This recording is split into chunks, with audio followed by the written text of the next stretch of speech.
Welcome to the November 21st meeting of the Tarpon Springs Planning and Zoning Board. At this time, I'd like Mr. Vesey to lead us in the Pledge of Allegiance. If you'll stand, please. I pledge of allegiance to the flag of the United States of America and to the republic for which it stands, one nation, under God, indivisible, with liberty and justice for all. I do. In addition, I'll just say a few words, invocation. I'd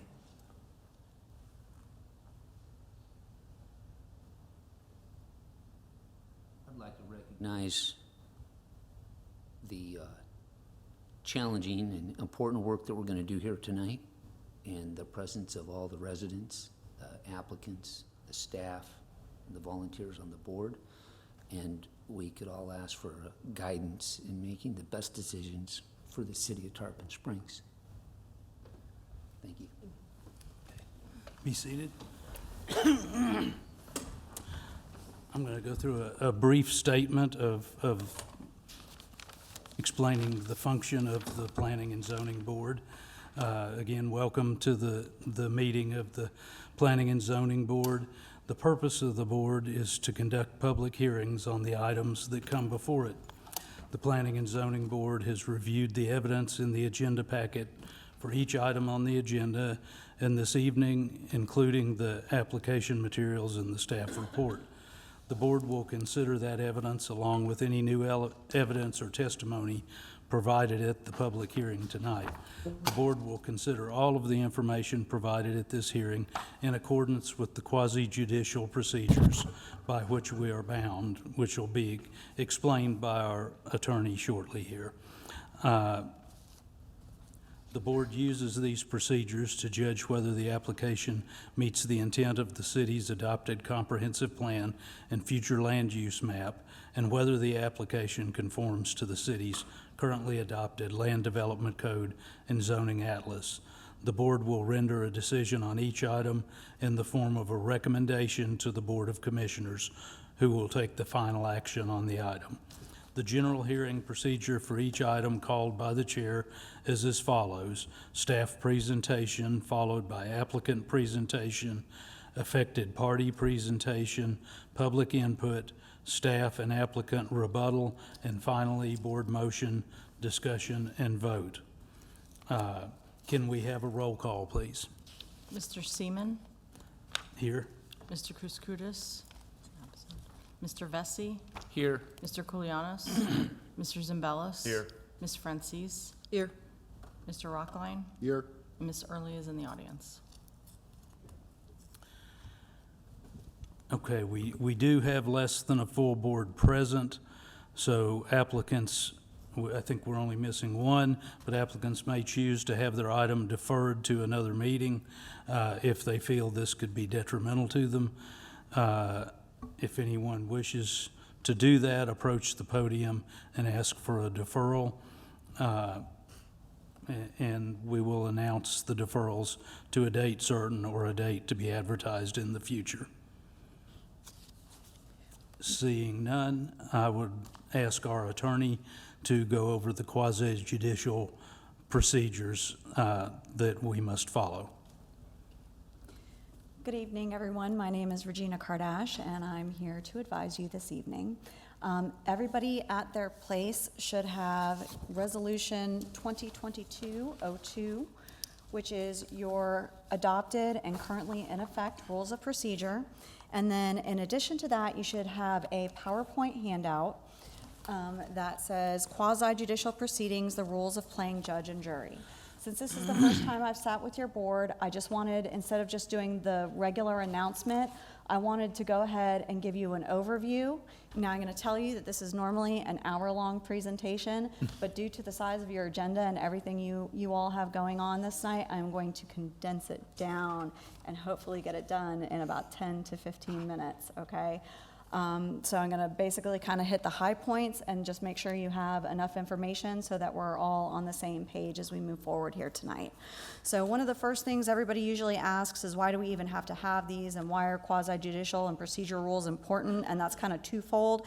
It's for the orderly conduct of government business and for civility among members and among the public and people who may have differing opinions. So that's the two main reasons that we have a lot of these procedures and things in place. Now, moving on to the second page, here's what quasi-judicial actually means. And this is how it's defined by case law, is that it has an identifiable impact on a limited number of persons or property interests, is contingent on facts arrived at from and distinct from alternatives presented at the local government hearing, and it is viewed as an application of policy. So that's the most important for you to remember. And that's because you actually have two separate roles. You have your quasi-judicial role, and then you also have a legislative function that's been delegated to you. So when you're having public hearings, it's important to differentiate between the ones that are actually the application of the law and the ones that you're applying the law.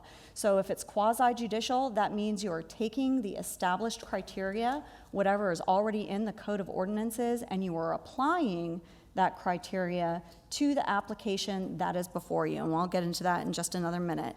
But that's the most important distinction here, is it's the application of previously established criteria to the facts and evidence that are going to be presented to you in the hearing. Moving on to the next page. So a big important piece of this is being able to follow both procedural and substantive due process, and that's both in how the codes are written and how you carry out those codes in practice.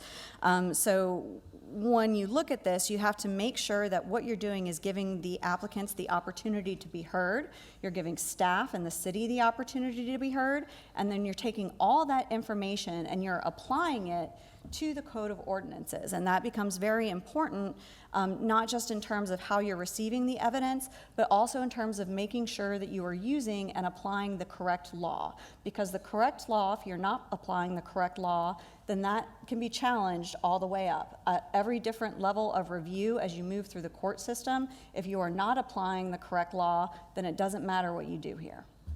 So we always want to make sure that we're doing that, and we're taking the criteria that's already in the code and using that. So you could see right below that top slide, I have the three things that the circuit court would review if they were reviewing. Now, everything that you do goes up to the Board of Commissioners, right? However, it becomes part of a greater hearing record that becomes important for the Board of Commissioners review and then also on appeal. So you want to make sure that at every stage of the proceeding, you're following what needs to be done and building that record so that it's clear what decisions you're making, why you're making those decisions, and what you're using to make those decisions. So the three items that you would see on appeal are whether or not procedural due process was afforded to the applicant, whether the administrative body applied the correct law, and whether its findings are supported by competent substantial evidence. Okay, moving on to the next page. So in terms of procedural due process and what that requires, that's why we have all testimony at these hearings is always under oath. Otherwise, it undermines the basis of your decision, and it actually is a crime under state law to provide false testimony, evidence, or writings to a body for your official decision that are false. So it is a big deal, especially if it's the testimony and evidence that you're receiving that is the basis of your decision. Both the applicant and the public have to be given a reasonable opportunity to present what they have to say and to make requests for additional information and to rebut the information that is presented. Although you do not have to strictly follow the rules of evidence in these proceedings, your findings should not solely be based on hearsay. If all you're basing it on is hearsay, then that's questionable, and that certainly could be subject to appeal down the road too. Also, because you are taking in this evidence and taking in this testimony within the confines of a quasi-judicial proceeding, that means that all ex parte communications have to be disclosed at the hearing, right? Now, an ex parte communication is information or communications that you receive outside of the hearing. Now, we're doing this process of board education, but I would say that there's a majority of citizens out there that think that they have ready access to you and that they can come talk to you about their applications. That is not true. So if an applicant ever comes up to talk to you, other board members, well, first of all, board members would be a second violation. But other folks from the city that would want to talk to you about something that's going to come before you in a quasi-judicial proceeding, it becomes very imperative that you disclose that at the beginning of the hearing, right? Because if you don't disclose it and then it comes to light later, there's a presumption that there's a fundamental flaw with your hearing, right? Because you received evidence and information that formed the basis of your decision without disclosing that in the hearing. That's a rebuttable presumption that then you can say on the record, hey, somebody said this to me or gave me this, but I can still make my determination based on the information that's presented here today. So typically what I do is at the beginning of a hearing, when you have your case number that's announced and all of that, I will ask if any board member has a quasi-judicial ex parte disclosure or if any board member has a conflict of interest, okay? So keep that in mind as we move forward. And I'm already kind of went through some of the information on that next page, page 5. And again, going back to, am I applying the correct law? That becomes very important for you to distinguish, because you have to apply the law as it exists today, because there's rights that are vested to the applicants and property owners under the law as it exists today, and you cannot change the law with just a motion. You cannot change the law without following the proper procedures that are provided in the state statute and under the Constitution. So when you are taking that criteria and that information and you are applying it to the facts and testimony that are presented to you, you have to remember that you're doing it as it exists and not as you would like it to be. If you want it to be a different way, you have a different procedure for that. That is your legislative function, and you can do that, and it does have to go through the Board of Commissioners in order to make that law effective. That is not something that you have plenary authority to do here as you sit today. Also, the applicant does have the burden of proof. So that burden of proof means the applicant has to prove to you that they meet that criteria, they meet those standards, and all of that is contained in their application and in the testimony and evidence that they are bringing to you. So that is their burden, not the city's, and that they have to meet. So I talked about everything in quasi-judicial hearings, everything has to be supported by competent, substantial evidence. And so how the law defines that is findings of fact, expert testimony, and citizen testimony. And basically, when you're making your decisions and making your orders, you are making findings. You're making findings of fact and conclusions of law that are then being transmitted to the Board of Commissioners, right, for the ultimate decision. Now, on that bottom thing, I have the differentiation between unacceptable and acceptable citizen testimony. A lot of times, citizens will want to come up and give their opinion on something. And that goes to the weight and credibility of the information that they're giving you. You know, anybody for their 4 minutes, as long as they're not being disruptive or disrespectful, can pretty much come up and say anything, right? But you all have to have that filter of, are they just giving me an opinion, or are they giving me observable facts and evidence that I can apply to what's going on here? So your expert testimony are going to be people who have specialized knowledge, training, or experience. That's your staff who, for the most part does this day in and day out, right? That's engineers, architects, people who have that level of specialized skill and knowledge to give what would be, under the law, a weighted opinion that would be considered expert testimony. Moving on to page 6. After you have that first circuit court review with those 3 items that were the basis of appeal, then if it survives that, then it goes to the district courts of appeal, and there's 2 things that they look at the district court level, and the first one is procedural due process. So again, you're still there, you're looking at that, and then whether or not you departed from the essential requirements of law. So you see that same emphasis being put on whether or not you're meeting these constitutional standards. and whether or not you're applying and moving through the correct law.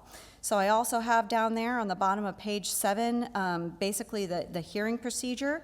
You open the public hearing, staff will make their presentation, the applicant will make their presentation. You have the opportunity for proponents and opponents to come up and speak on the application. Then you have the opportunity for both city staff and for the applicant to provide any rebuttal after the close after you hear from the proponents and opponents. Then that's when you close the public hearing, is when you're done taking your evidence. So after that, that's when you all as a board have those discussions of, this is what I think, and this is how I think this should be, and you make your motion and decide whether or not you're going to recommend approval or denial of the application before you. And then I just have quickly here on your legislative procedures, you'll see you still have the opportunity for them to, the public to speak on behalf of or against whatever particular piece of legislation you're looking to have.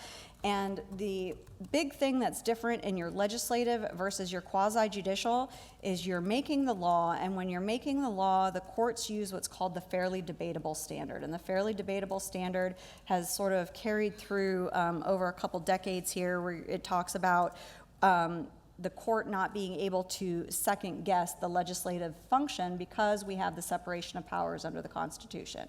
So that's just a very high level view up there, and then my name and contact information is in the back on the very last slide.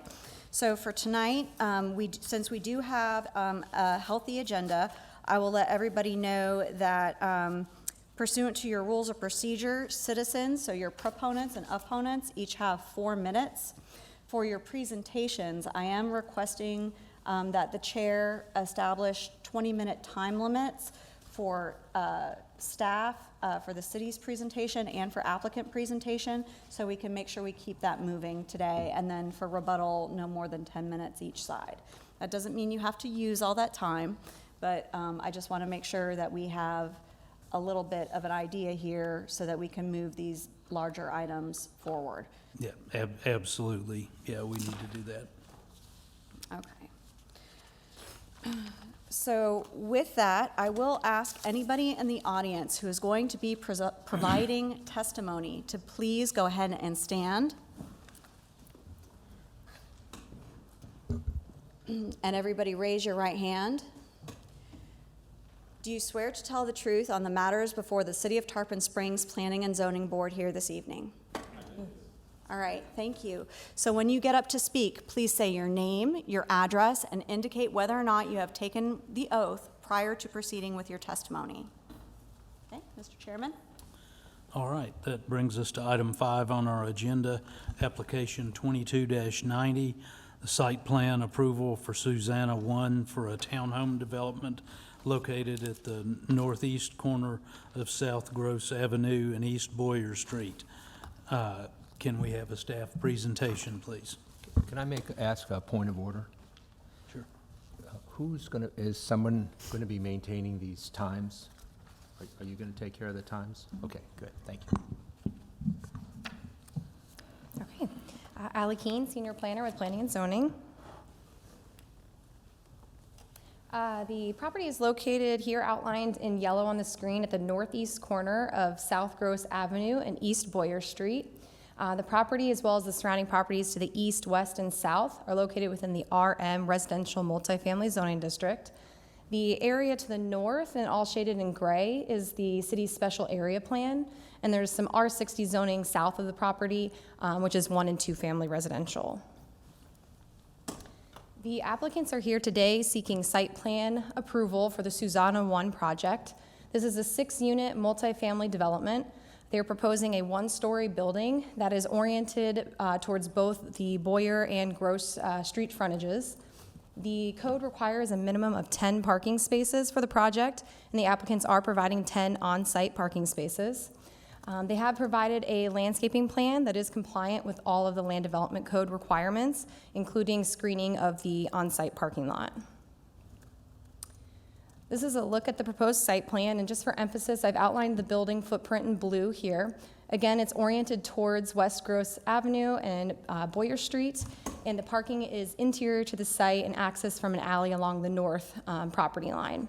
The site plan does indicate that the building will not obstruct any of the required site visibility triangles, which are shown at the intersections, as well as along their driveway. They're also proposing a 10-spot parking lot behind the building, and then on-site stormwater pond. As some of you may recall, the applicant was before you back in May of this year. They were asking for conditional use approval of an alternative dimensional plan. What they were seeking was reduced setbacks for their front, side, and rear yards. And ultimately, the Board of Commissioners did approve that conditional use approval. So now they're here today with the final site plan. The conditional use approved reduced setbacks to be a minimum front yard of 4 feet, a minimum rear yard of 3.33 feet, and a minimum side yard of 3.58 feet. Those reduced yards are really aimed at creating a more urban project that could be closer to the street, the parking interior and access from the alley, and the reduced setbacks allowed them to do that. Through the refinement of the site plan, they have slightly larger setbacks that are proposed before you. Most significantly is the side yard, which is the east property line along here. Instead of being at a 3.6-foot setback, they're actually able to obtain a minimum of 6.42 feet. But they are within the minimum ranges that were approved under that conditional use. These are the building elevations provided by the applicant. These, again, are consistent with the conceptual plan that you received during the conditional use approval, with the exception of the roof line. The conditional use rendering did show a pitched roof, and here they've modified that to be a flat roof. But it still has the same building articulation, meaning there's setback walls and recessed areas of the building, so it's not a flat wall. Each unit still has direct access from their front door to the public sidewalks, and there are porches for each of the units. With the conditional use approval, the board did include 2 conditions that were to be addressed at the site plan during the site plan process. The first was buffering of the parking lot from the adjacent property shall be addressed during the site plan process. And this is the area that we're talking about in the blue outline.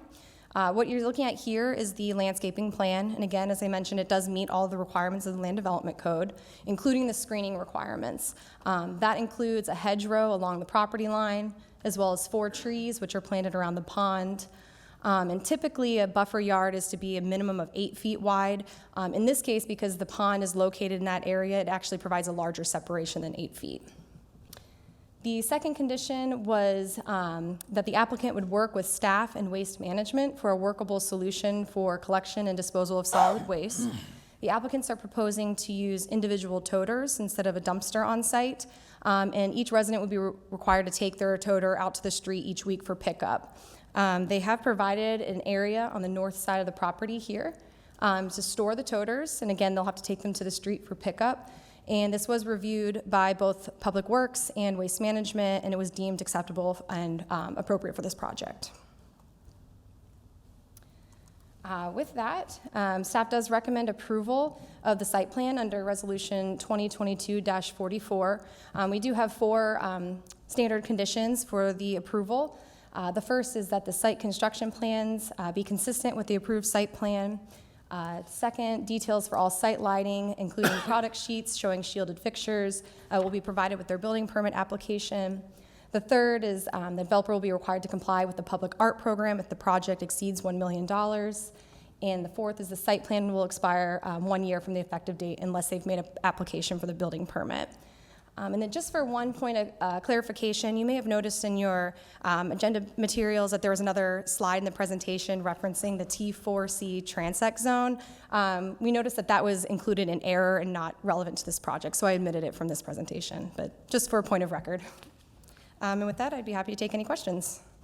Do members of the board have questions for staff?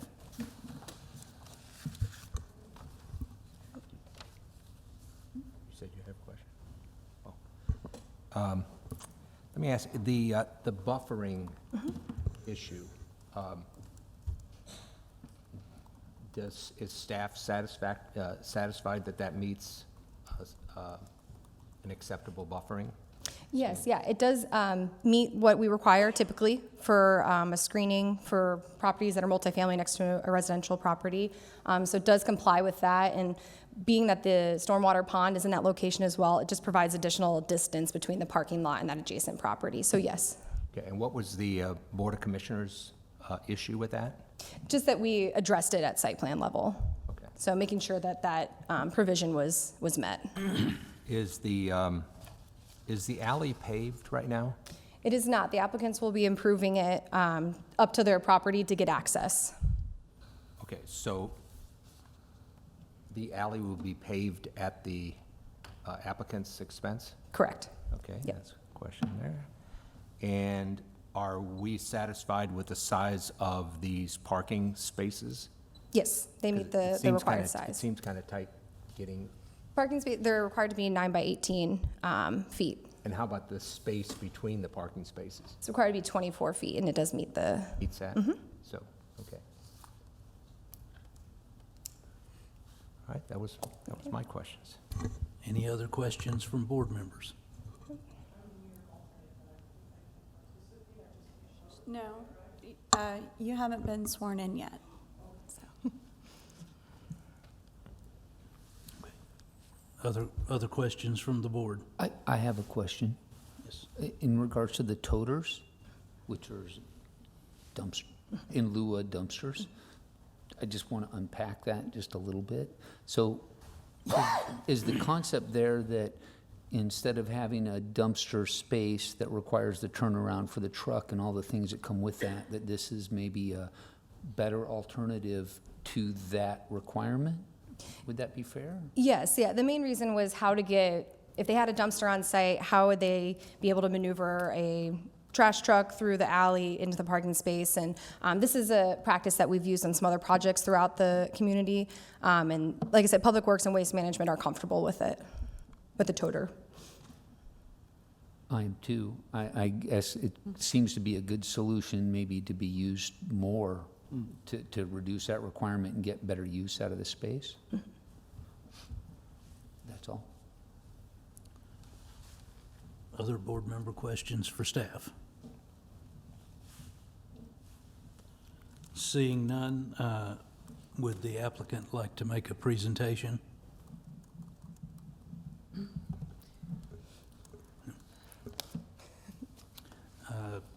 Would anyone like to ask questions of the applicant?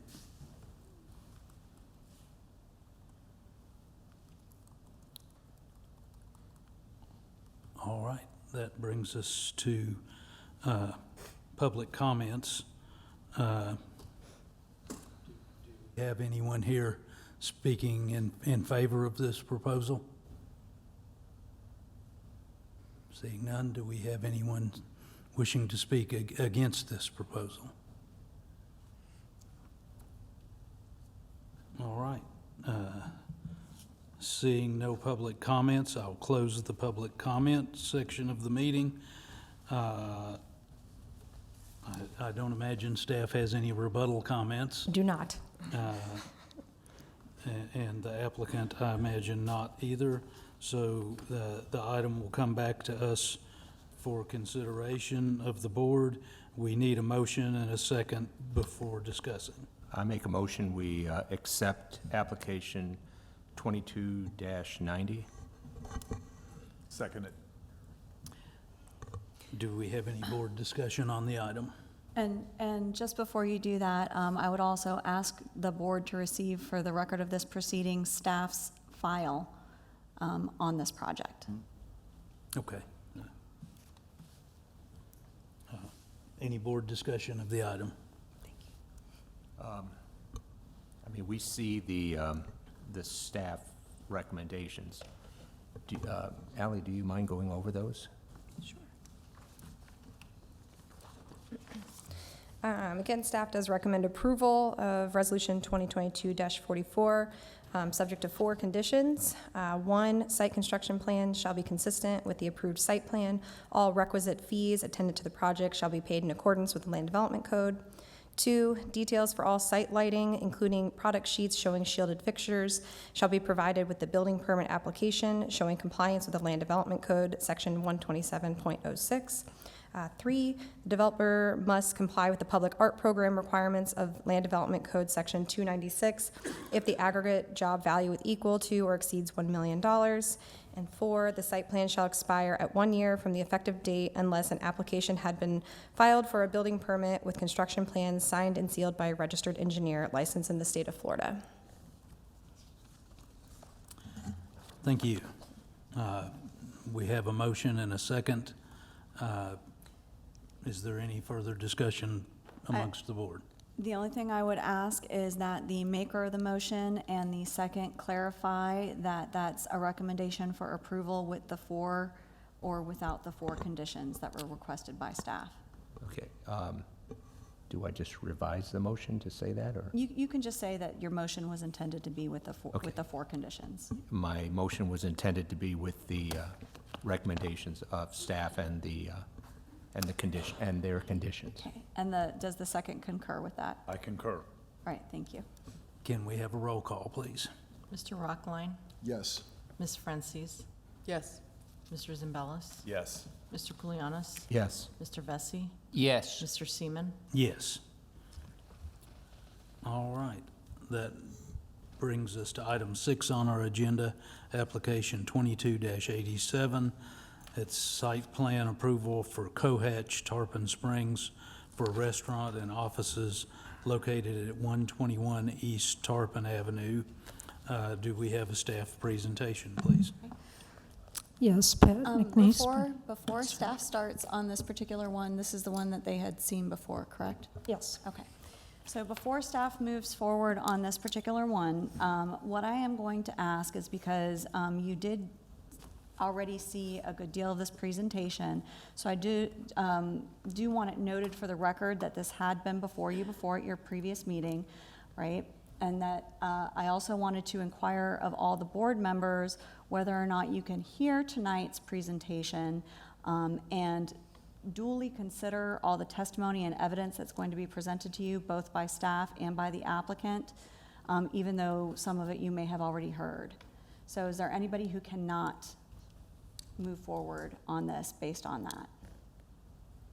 Okay, the record will reflect that nobody is indicating that they will have a problem making a fair decision on tonight's application.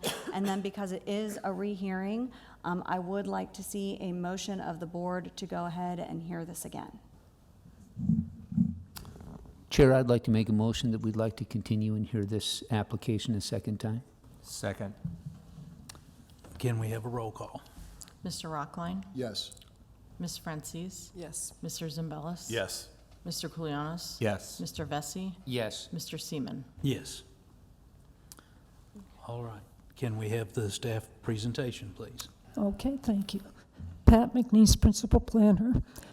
This is the Cohatch Tarpon Springs application. You saw this at your regular meeting. Most of you did on October 17th, and this is back before you now. At that meeting, you did not have the benefit, the applicant's architect was here, but you didn't have the applicant and the benefit of a full presentation from them. And staff has also done additional research to provide you with more information on parking downtown and some of the other issues you mentioned. If you've had a chance to look at your staff report, the updates are in bright, bold, red font in that staff report, updating it from what you had at your last meeting. So I'll just quickly go over the basics of the project. This is downtown Tarpon Springs on Tarpon Avenue. It's an existing building that we'll see in a minute. The proposal is to put an addition on that building and to provide a restaurant, outdoor bar, and an office and co-working space on the second floor, mostly, of that building. This is in the Tarpon Avenue, Main Street, Transect, T5B, in the Downtown Character District, and of course in the Community Redevelopment District Future Land Use area. This is the location of the project between Alt 19 and North Safford. And again, this is in the downtown character district. The red dashed outline is the T5B transect that it's in, which covers basically that strip of Tarpon Avenue from Ring Avenue over past Alt 19. Oops, and this is a closer view of the transect, showing what's covered and where the site is. Again, this is an adaptive reuse of an existing, your oldest commercial building in Tarpon, and this is a project that will preserve and update and adapt that project to building to a new use. This is the existing survey, the building here right up on Tarpon Avenue at a 0 lot line, and then the back, which is mostly paved or concrete, and then the rear of the property borders on the alley behind it. And then this is just to overlay the site plan again, 2-story brick building here, 2-story addition, which doubles the size of that built property, and then the outdoor bar on the lower floor and open area in the back that basically exposes the project out to the alley.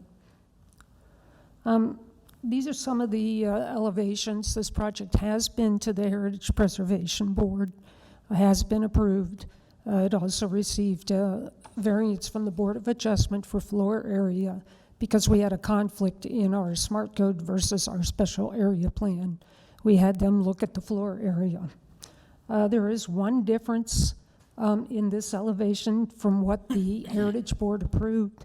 That would be this dumpster, trash enclosure here should look like this, be behind the stairway. The applicant has already submitted building permit application and is already addressing that item, but we do have it as a recommended condition of approval. These are just renderings of that rear elevation. Again, the look, the materials, everything's been reviewed and approved by the Heritage Board. This is the front. The applicant is obviously maintaining the look of and everything on the historic building. In fact, they're restoring some semblance of the transom windows, which have been gone, putting a commercial awning, so they're going to re-expose that strip, that concrete strip along there. So it should improve the look of the building. And these are additional renderings on that. This is the floor plan, first floor and second floor. Mostly restaurant on the first floor. Second floor will be the offices and co-working space, and I'll let the applicant elaborate on how that works. Just to get into some of the questions we had for access and parking. The alley is there, but it's very limited. It's only 7.5 feet wide in portions at the two ends. It's used locally for business owner traffic to access behind their stores, but it's not regularly traversed by vehicles. It's not big enough for delivery trucks, garbage trucks, that sort of thing. The city is working on activating this alley as a pedestrian alley. It's already, I believe, being lit up. We have some additional work I think we're going to be doing on that alley.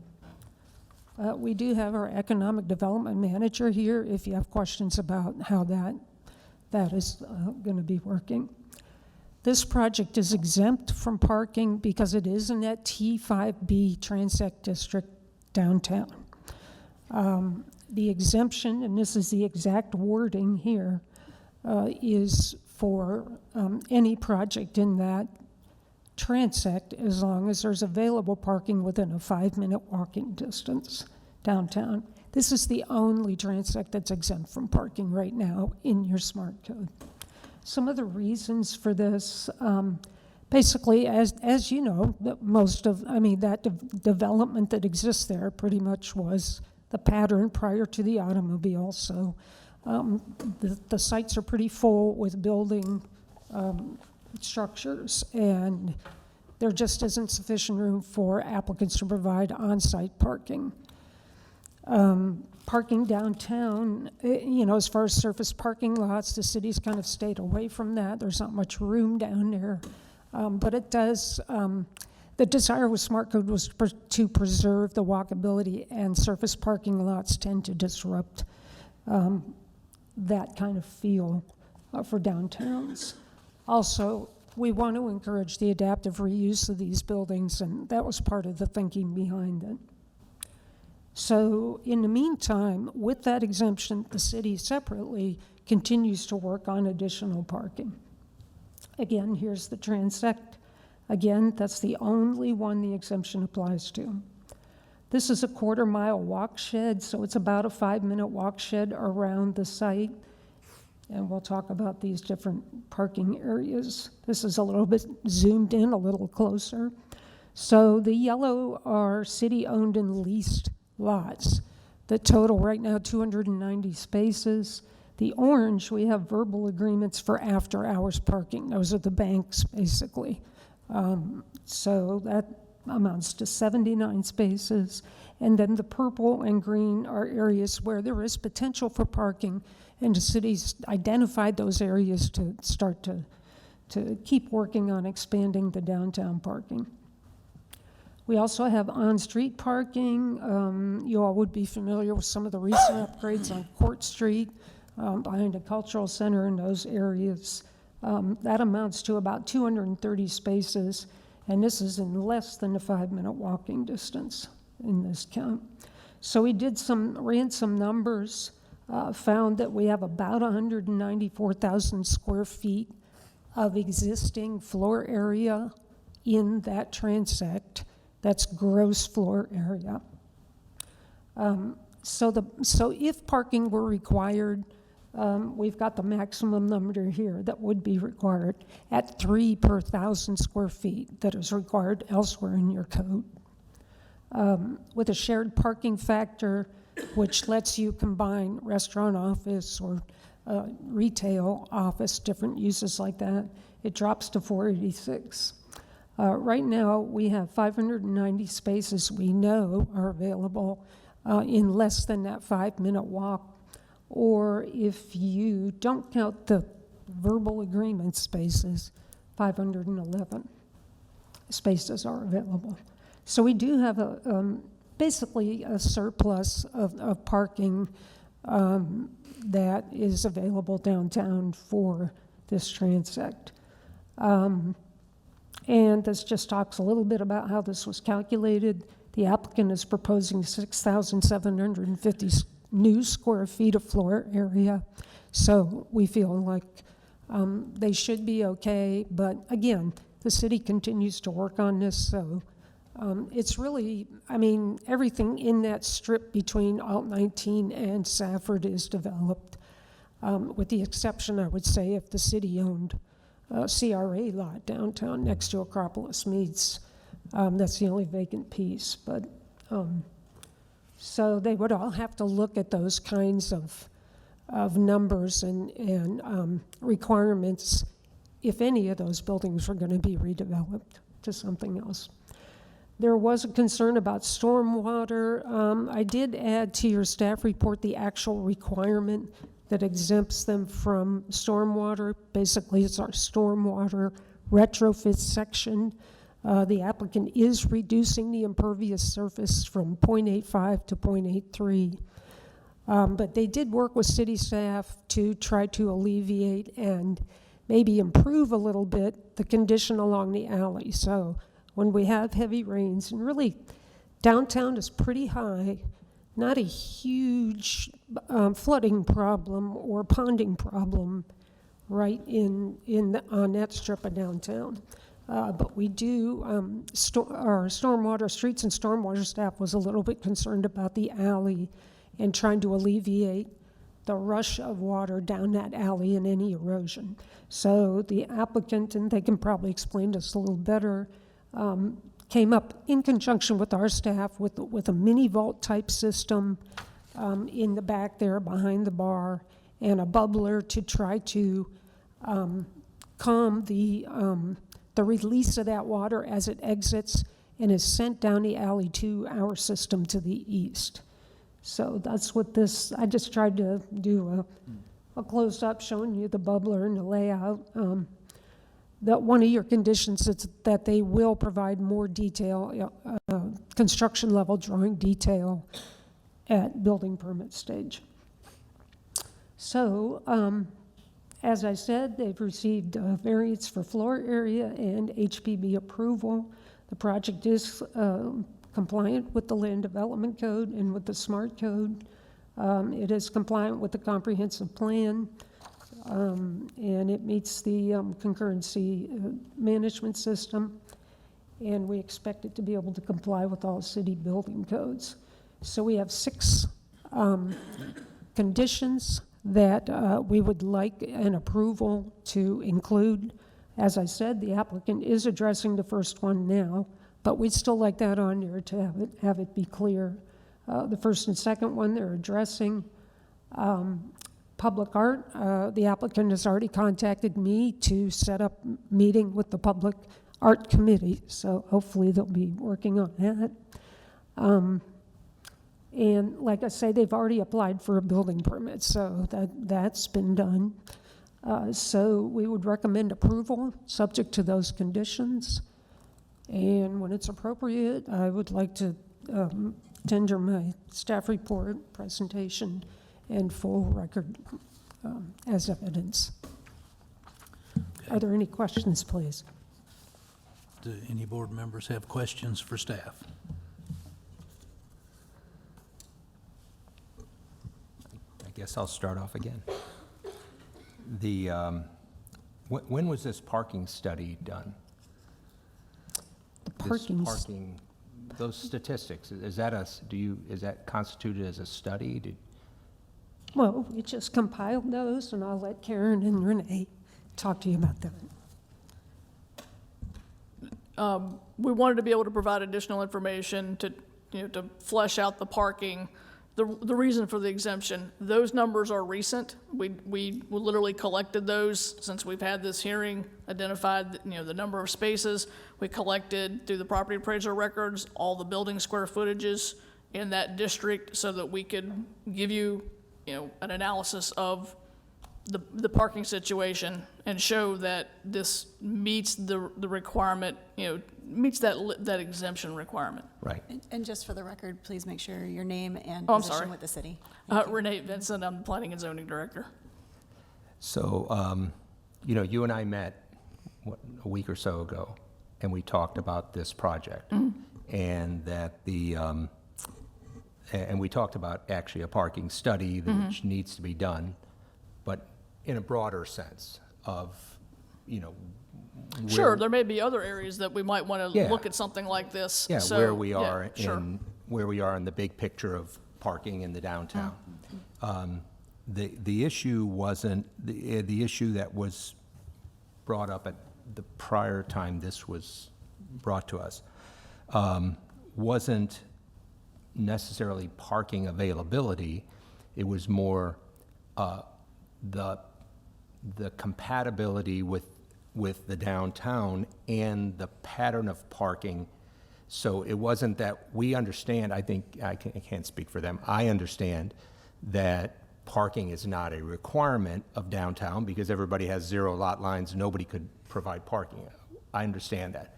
But the thing you and I kind of maybe had a slight disagreement on was whether or not parking can be a compatibility issue, which then goes to, the comprehensive plan on compatibility. So the question, and I think you and I actually had a very productive conversation about that was more the concern was that, and I think when the applicant gets up and can answer some the questions that weren't able to be answered by their representative the last time, was the kind of the pattern of the tenants or members, however, you know, they're as to whether they're, you know, it's a big difference if all, you know, there's 30 or 40 parked cars there all day long in the downtown. Now, I think we had obviously a good conversation about how we could address that at a future time, if in fact that became an issue. But that was really our thing. So we were never having an issue about whether there was ample parking in the downtown area. It was more the pattern. And again, when the applicant comes up, we can address some of that with them as well. And we wanted to make sure, because when you read the way that the exemption reads, it says where it can be demonstrated that available parking is within a 5-minute walk, public parking. And so we felt like we needed to provide additional information to show, here's what the parking need is, where this exemption exists. Here's the parking that's available, and it will support that available parking, No, I would get then it. support I that get it. additional square Yeah, footage. but I So, just want you yeah, to understand, our issue wasn't, my issue, I can't speak for anybody else, was not availability of parking, but the the pattern of parking as a compatibility issue. So I just want to be clear, and you and I had that conversation. so- we did. And I enjoyed that conversation very much. I do have a question, just to clarify the record. When you met with Renee, were you meeting on this application specifically, or were you meeting generally regarding the parking requirements for the downtown area as they exist in the code? Parking. Okay. Parking. I was just trying to clear up for the record so that it's clear you didn't specifically meet with her on this application prior to tonight, correct?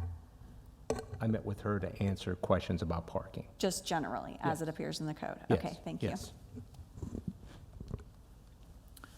Are there any further board questions of staff? I have a question.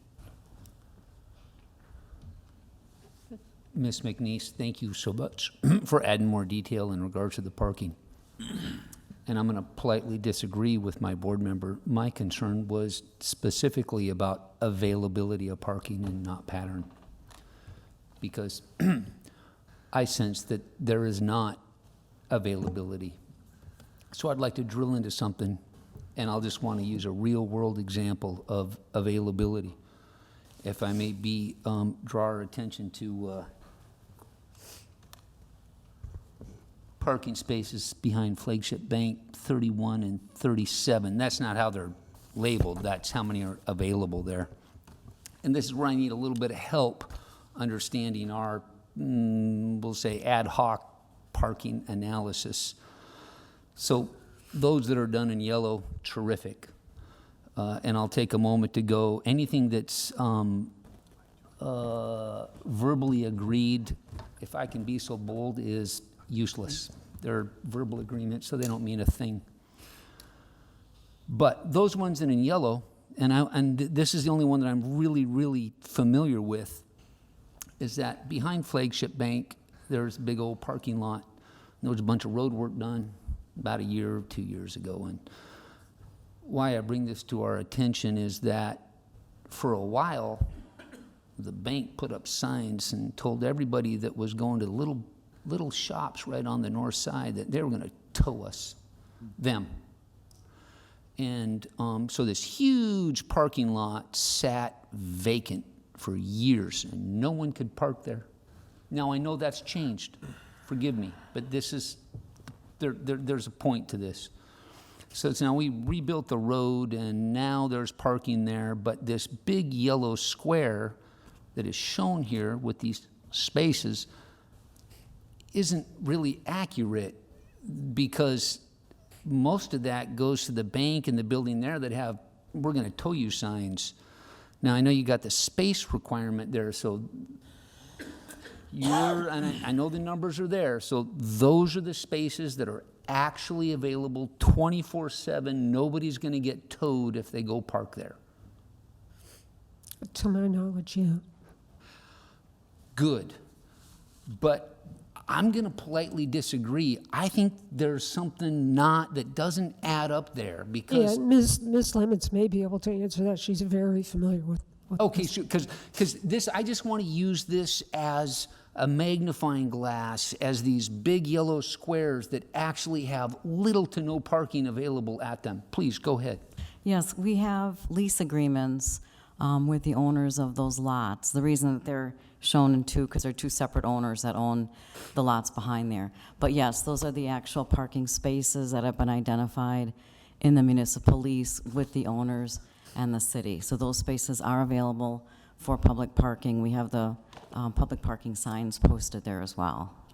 And Nate, your full name and I'm position sure, with I'm the sorry, city. Karen Thank you. Lemons, Economic Development Manager. Hi, Karen, nice to meet you. Nice to meet you. Thank you. And I appreciate that input, and I think no one has to acknowledge, but what I said was true, is that for the longest time, that big parking lot sat empty, and now we're relying on it to feed or provide parking for this new business. And then this is only hearsay, but we all know that all those other parking lots are full 24/7. It just is what it is, and we don't need to deny that. And I know that your numbers say different, but golly gee, I'm gonna just point out the one that's right adjacent to the proposed applicant, number 7. Yep, it has 7 places, and I've been looking at it for months, and I can't find one parking spot ever, and I live here in that. So that's the end of my questions, other than I want to repeat that my concern is availability of parking, because I just have this instinct, even though you did a great calculation on numbers, that in reality, there's not any available parking right now. And with that, I'll just end. Any further board questions for staff? Yeah, I'd like to agree with Mr. Vesey, and I do appreciate that the staff added this to the presentation, but I'm sorry, 590 spaces, I'm not buying that. So, I mean, the biggest issue that we had before, and it's still the same issue today, is it's definitely availability, and because it's not a requirement, doesn't mean it's not a reality, and especially to the people that live here. So we know that these spaces are not available 24/7. We had a festival recently in town, and I assume that's how these numbers were calculated. Because you see that they're going down the streets here, showing that you can park on these streets. Well, when you park on these streets, you make them one-way streets. And during any type of busy hour, you just jam traffic up. So during this festival, it was down at Craig Park, there was no parking that was provided, so all the people that attended just parked all along Spring Boulevard. And that essentially just became a one-way road with nobody directing traffic either way. So there's gonna be no way to regulate this. Sure, there's 590 spots available. You're talking about if we had it would be literally like a festival in town every single day. So those spaces are there, but it's not reasonable. And the town just, they're not available in any reasonable sort of way. So while I appreciate the updated numbers, they're just not believable. And I did want to add about the verbal agreement. I don't understand who's made these verbal agreements. I don't know anybody in town who would just say, yeah, the city can use my parking whenever. So I'd like to have some explanation on who these verbal agreements are with the city. Yeah, again, when we've been looking at parking for several years, we all know as the downtown is growing and getting more active, more businesses, that parking is an issue. And but without going into all of that, when we started leasing the designating and looking at areas that we could lease parking lots, they were designated on that. At the same time, we talked to the banks, Truist Bank and Wells Fargo. They are good city partners to us. especially during festivals. So we had talked with them about entering into agreements with them. For liability reasons, they weren't going to. They're privately owned. They're corporations. However, they told us that they're good community partners. They're not going to tow anybody. The parking lots are open to people who can use them during the evenings. When we have festivals, our sanitation crew comes out and make sure that they clean them up. So the verbal agreement means that as a city partner, as a downtown business that has parking lots, they are not going to be towing anybody out of those lots. And those was in discussions with the two bank managers, and we appreciate that.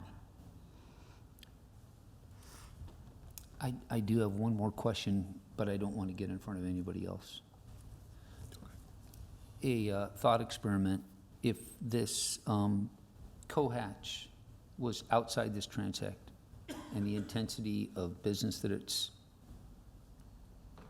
suggesting, what would its parking requirements be if it was outside the cohatch and just stand alone in any other business district? How many parking places would be required? I know that's a tough question, but I think you know. It's not that tough. Okay. So the total square footage of gross floor area, and this would be conservative because they're only required to supply parking for net floor area. And that would take into account the beer and wine and restaurant usage? Yeah, so gross floor areas, things that don't include stairwells, hallways, things like that, storage areas. So it would be about 39 spaces for the existing and the new building, without the shared parking factor. Actually, 32 spaces with the shared parking factor, which they'd be able to use for this building.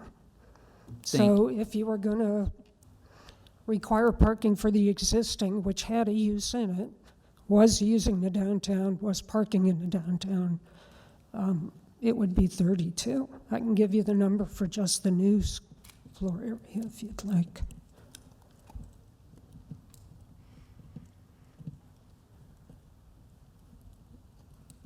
So for the new floor area, you'd be looking at 20 spaces or 16 spaces with shared parking. That is really impressive, and I think we should take a moment and thank ourselves that we have Patricia McNeese on our staff. I felt like I was Well, it's 3 per 1,000 square feet. So I it's was easy watching Tom Hanks and All the Right Stuff when he did that, right? Thank you. That's very good. But I think that helps. I think it was a good question, and that, so Yeah, more or I less, wish they're I'd going to put use, that in the they could report, use so- 40 parking sorry. places. And yes, we've got a nice graph, and I'll end my conversation. Any further board questions for staff? Yeah, I have a couple. Oh, I'm sorry. Robert, go ahead. If I could, thank you, Mr. Chairman. In regards to the site plan and the trash receptacle or storage bin or whatever you want to designate it as, and this may be a good question for the staff or maybe something you wish to be directed to the applicant, so I'll defer to your judgment on that. That alleyway back there, being that the width is prohibited to any sort of vehicular entry, and a bar and restaurant use proposed, how is this trash going to transport itself off that site and into an accessible area for prompt and efficient garbage removal? Yes, and we go through facilities impacts on pages 3 and 4 of your staff report. There is a shared dumpster right in the back of that Orange Street parking lot, right across the, catty corner across the alley. The applicant, actually the existing building in use, was already paying into that shared dumpster. That payment fee will be recalculated for this new use. This applicant will be using that shared dumpster. At the same time, Public Works let me know they're going to be upgrading that dumpster with a compactor as well. And that's what, these owners along this north side of Tarpon either move totes out to Hibiscus, depending on how much they generate, or they use that shared dumpster along with Tarpon Tavern and those, a couple of the others, so. Thank you. Andy? You have John? a follow-up. Pat, can you put those statistics, those parking statistics you had up there? Okay, so your available downtown spaces, does it include those items in red that were privately owned, available, and used for public? Does it include those? The items in red, let me look back. The orange, you mean? Yeah, orange, I'm sorry. Okay, sorry. Okay, so this number, 590, includes those. Okay. This 511 number does not include those. That would be calculations All right, oh, without. yeah, okay, I'm sorry. Yeah, There you that's go. okay. Okay, so, yeah, these, yep. I mean, without a true study, which I think the city should spend the money and do, which would have, you know, not just, this is helpful, but Right. but a real study that Yeah. had times and you know, capacity at times and all those kinds of things. Short of having that, all of us are talking anecdotal, right? When we say, well, I think there's a parking problem, there's not a parking problem. I anecdotally have never had a problem finding a place to park, but that's me, okay? But these orange spaces, let's say Truist Bank, for example, it doesn't have signage that says available to the public, right? I don't think so. No, they do not. Neither bank has any signage that says available to the public. Okay, so people would most likely, I would choose, if I was gonna go park down there, I wouldn't choose to park in one of those spots because I would assume that's, you know, private parking lot and I might get towed away or something. So, but I understand so Karen, how can we, without having any of their liability issues, how can we encourage people to park there? Or even give them the understanding that they have permission to park there? Because right now, you just take a shot that you could park there and not going to get towed away. Well, I think it's a known quantity for events downtown that after hours you can park there because everybody. If I come in from out of town, how do I know? And Well- I mean, I live here and I'm pretty active, and I don't know. I don't know that. I didn't know it till you gave me this thing. So Yeah, it's I not mean- a very known quantity of. Sure, we can always follow up with them for some signage that might say festival parking, something like that, that can be put up during events that we could say, you know, after-hour parking available. So I think we need, And see- if we're gonna use those as parking to help whatever this, I'm gonna use air quotes, parking problem we have, then we should figure out a way to direct people that they can do that. Yeah, and we Without can the follow known, up with them. without the for- known quantities, I don't know anything. So, but that's just me, I don't know. So, and I'm not trying to be facetious, I'm just, whatever. And staff can certainly, depend, you know, when you act on this, we can certainly add something to the board's presentation expressing your all concern with downtown parking in general. Yeah. And, you know, your desire. I know since I've been here, they've talked about parking garages. I think they've talked about parking studies, but I think they're aware I mean, of we it. shouldn't go But we could certainly express that that's a city action that should take place. But before we spend whatever millions of dollars on a parking garage, we need to have a parking study. And I know that's not your thing, I mean, that's something that needs to be budgeted by the Board of Commissioners and, you know, hire the, you know, outside parking analysis people that do such things. So I understand it's not, and again, it's not your fault. Thank you, that's it. Any, I have one more question. Surprised when you thought you were out of the woods. Pat, would it be fair, excuse me, staff, would it be fair that every parcel and every business within the downtown special transit district 4, T5B. is that right, Close enough. would be allowed to have the same intensity as this project, and therefore, let's run a rough number of 10, add a demand of an additional 400 parking spaces without us ever adding a parking lot based on the data that we got right now? Sure what you mean. They all have uses now. Okay, So you'd have to figure out what new uses generate a higher number. And in Transect code, most of what you'll get on that strip is 3 per 1,000 square feet. That's office, that's restaurant, that's retail. Something that's different would be industrial, which you're not going to have down here. So okay, so let me clarify. I didn't mean to set you up because I was vague. So this particular parcel has, and I love to say this, the oldest building in Tarpon Springs. I think that's neat. And right now, half of it's built and half of it looks like trees.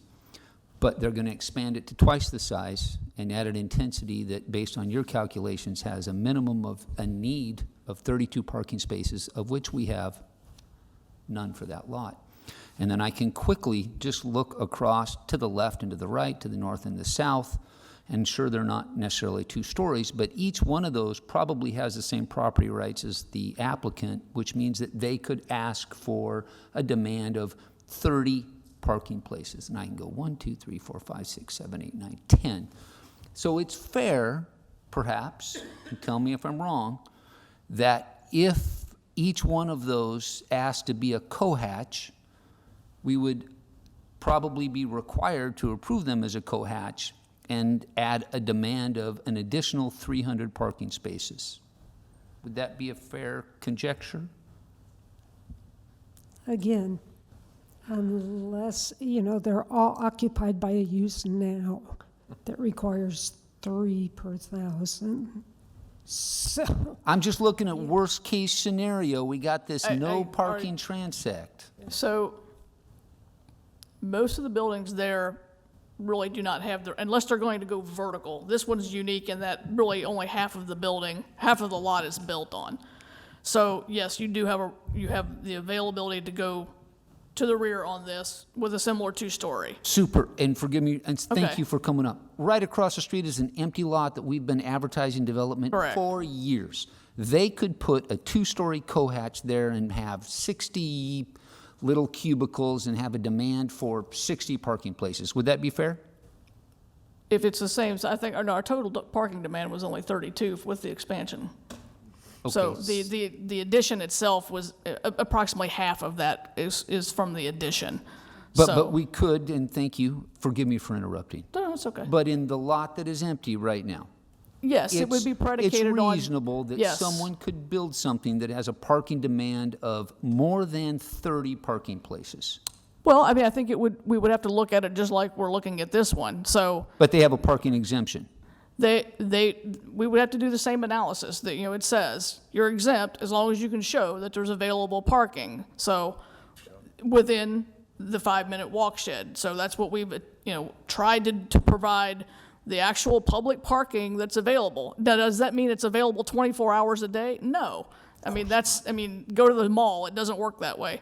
So, what we're showing is that based on the actual parking requirement, if you aggregated up all the buildings right now in that transect where parking is exempt, there is parking available to meet what basically at a 3 per 1,000, and then considering the shared parking factor, which is allowed in the land development or the SMART code, to meet that requirement with some buffer left over, which is then accommodating this 6,700 square foot expansion.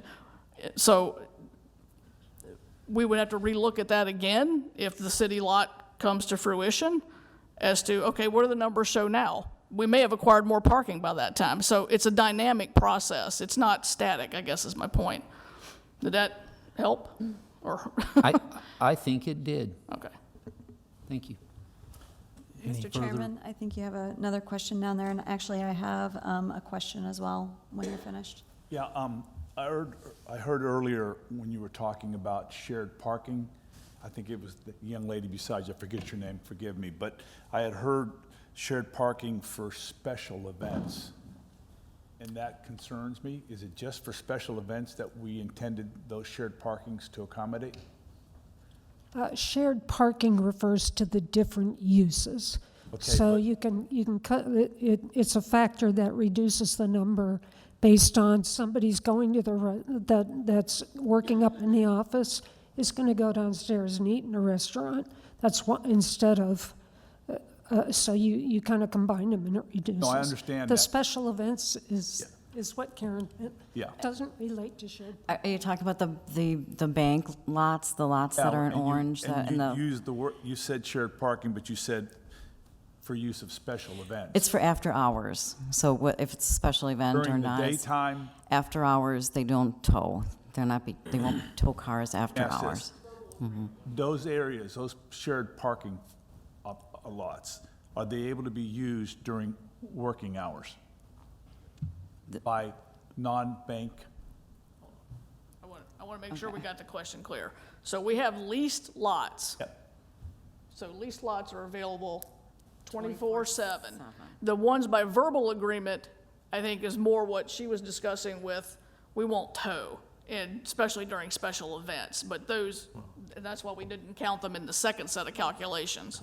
But the That- leased parking lots, they're for use, not just for special events. Yes. For any activity. Yes, all those orange, all those yellow lots, those are either city-owned or we lease them, and those are available 24/7 for municipal parking, correct? Thank you. I have, go ahead. Our attorney had a comment. If you want to let the board members go first, go ahead. Yeah. Okay, so let's have a timeout here. Okay, so this, Karen, you can come back if you want. Wait a minute, so we're talking about a business that's going to function during the day, right? Right. And now you guys are bringing up these oranges that you're saying are for special events at night. How is that relevant to what this applicant? Yeah, the map was put together for various purposes. Okay. So for tonight, what we wanted to do is to show you that there are parking available and where these lots are. So we coded them as yellow. Those are the ones that can be used. Please, I get you, but the fact that we are talking about a business that's going to be here during the day, most likely a working week activity, right? And you are showing us and promoting parking that's not available for them, unless we're wrong. But the way you answered the question for Well, I Mr. believe they're having a Zambellis, restaurant there as You said special, well. available for special events and weekends and evenings. What relevance does that have to do with this applicant? I believe they have a restaurant as well, so the restaurant could be open after 5. But not the 30 offices that are upstairs that are going to be probably the bulk of the parking. Again, I don't. Again, we haven't heard from the applicant. Yeah, I think the but- applicant can tell us what the hours are. If it's co-working spaces, they could be, doing things during the day and also at night, but they can address those hours. Okay. Thank you, Mr. Zambellis. Okay. That was a Any further probing board question. members want to comment or ask a question of staff? I wanted just to add that by adding these, and you did mark them as potential, which I agree is misleading. As soon as these are seen as available during the day, say Truist, very quickly, Truist Bank will not allow the city to use any of that parking once people start using it to park for Cohatch. That verbal agreement will disappear immediately. and then everybody else in the city that tries to use it for nighttime events, like to go to Johnny's across the street, now that relationship is now over. So, I mean, by putting these in here, I mean, it's not helping the applicant either, because it's misleading that there's more potential spaces for them that really don't exist. And the people that come for these office spaces aren't going to know that. It's not really their responsibility to know that either.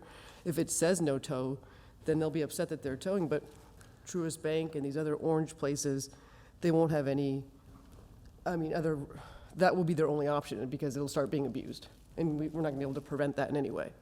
And then the 5-minute thing, I think is really stretching it. Flagship Bank is across the street from Alter 19. It's 2 blocks down from Tarpon Avenue and the applicant's business. So it's incredibly hard to cross Alter 19 in 5 minutes, and if you're trying to go directly across the street. So I would say that I don't even believe that that's a 5-minute walk. And I think that yellow, the Flagship Bank shouldn't even be included, because it's across the street. That's it. Any further questions for staff? All right, good. All right, just a few. I'm looking at page 59 of your SMART code. And it says that the following transect zones shall be exempt from required parking where it can be demonstrated during the site plan review process that available public or private paid parking is available within a 5-minute walk. And then it lists District T5B, Tarpon Avenue, Main Street. Is that the only area under the code that's exempt from these parking requirements? Yes, it is. Okay. And approximately how many properties would that consist of? Do you have just a rough idea of how many I don't properties are in know, there? maybe, I don't know, 30, something like that. Maybe 20 or 30, the So most. somewhere, like a round ballpark number reflecting, so it's only those areas outlined in that red. That is the only area. That's correct. That is the T5B where this parking exemption applies for. That's correct. And the age of this building, was it in existence before the current code was adopted? Yes, Okay. So if it was in existence before your parking code was adopted, would it be subject to any other parking requirements if nothing else changes about the building? no, Okay. And I had one more question. Does it say in what I just read that the parking has to be dedicated parking? So the parking, as according to the code, does not have to be dedicated. It just says available public or private parking? that's correct, yes. Okay.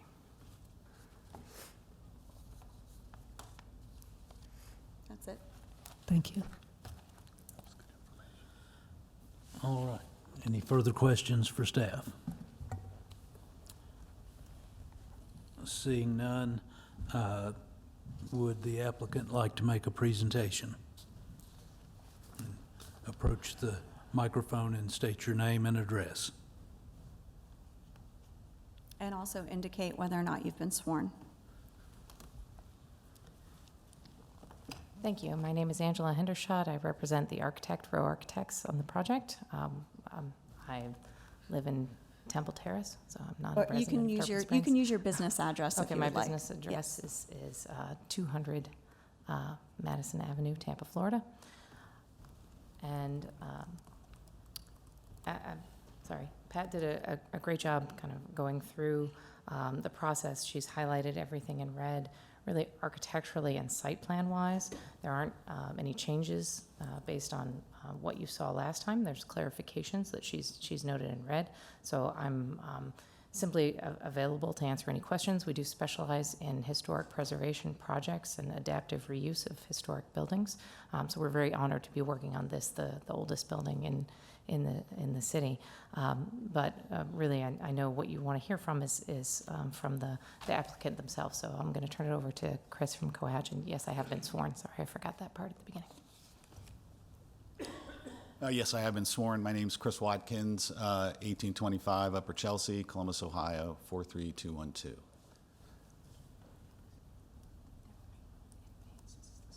The down? Okay, great. Thank you for everyone taking the time. I know we've already been through a lot of conversation here, so I'll try to go very quickly, try to hit some highlights, and then open up for questions, because I know that's probably what you all would like to do. We are very interested in this project. The reason Cohatch exists is really to do projects like this where we're doing adaptive reuse within historical, walkable communities across the country, primarily in the Midwest and the Southeast. We came down to Tampa because we have a lot of friends and family that are interested in Cohatch being down here. We came down here 2.5 years ago to begin our site locations, and we came upon this location. We're very, very excited about the opportunity to be able to bring some life back to it. This is our project team, which you have, I think, in this file. Brian Sanders, who's our Tampa market leader, he's unfortunately out of the country. He wanted to be here tonight, but he had already had a pre-planned trip before that. But he is a Tampa Bay resident. He actually runs the market for us. Noel Cruz, who's one of the great restaurateurs in the community in the Tampa Bay region. He's the one that's going to be running the Made Whole, which will be the restaurant that will be cohabitating the space with Cohatch. Really what Cohatch really seeks to do is we're looking at not traditional co-working the way you might have seen it before. We really look at all three aspects of your life, your work life, your meeting life, and your live life. So this isn't just about coming to work from 8 to 5, Monday through Friday. This space is really meant to be an extension of your home to be able to be used in a much different way. So as far as it relates to the traffic flow and the things I think were really important to everybody here, is you're not going to walk into one of our locations and have 200 people sitting in one of those space in the location at any given time. It's going to be, you walk in, there could be 10 people, there could be 15 people, there could be 20 people. People are mostly small business owners, medium-sized business owners, startups, so they're in and out of the space. They're not there. It's rare that you have somebody there that's from 8 in the morning until 10 o'clock at night. It just is very unusual to have that. They're coming in at different hours. It's very spread out. So almost all of our locations are in these walkable main streets that have the exact same issues that you do. We really work hard to work with the city and the community to make sure that they understand our business flow is not this kind of all at once heavy business flow that creates stress on the parking within a community. Otherwise, we wouldn't be able to be going into all the communities we go into. Because our traffic flow is usually very disparate, it's revolving, it's not all hit at once, it really doesn't create extra stress in a community in all the different locations we've been in. Really what is really unique about Cohatch is we're not just looking to do the adaptive reuse for the sake of doing adaptive reuse. We're really looking at the community, what the needs of the city are, what the needs of the nonprofits in the community are, what the needs of the businesses are in the community, and what the city needs, and what they're looking for to really revitalize that incredible history of that building. Our team spent weeks and weeks and weeks and months in design to understand the history of this space, understanding the character of it, understanding all the different nuances of Tarpon Springs, and have incorporated that into the design, which you'll get to see a little bit here, but once we ever were to get open, you'll be able to really see the appreciation for understanding what the history here in this community in that particular building. One thing that we do that is very unique is we have 3 different types of scholarship: a GIVE scholarship, a Boost scholarship, and a Civic scholarship. Civic scholarships are for city staff, fire departments, police departments, people that don't really have access to this kind of space. We actually allow them to use these spaces for free.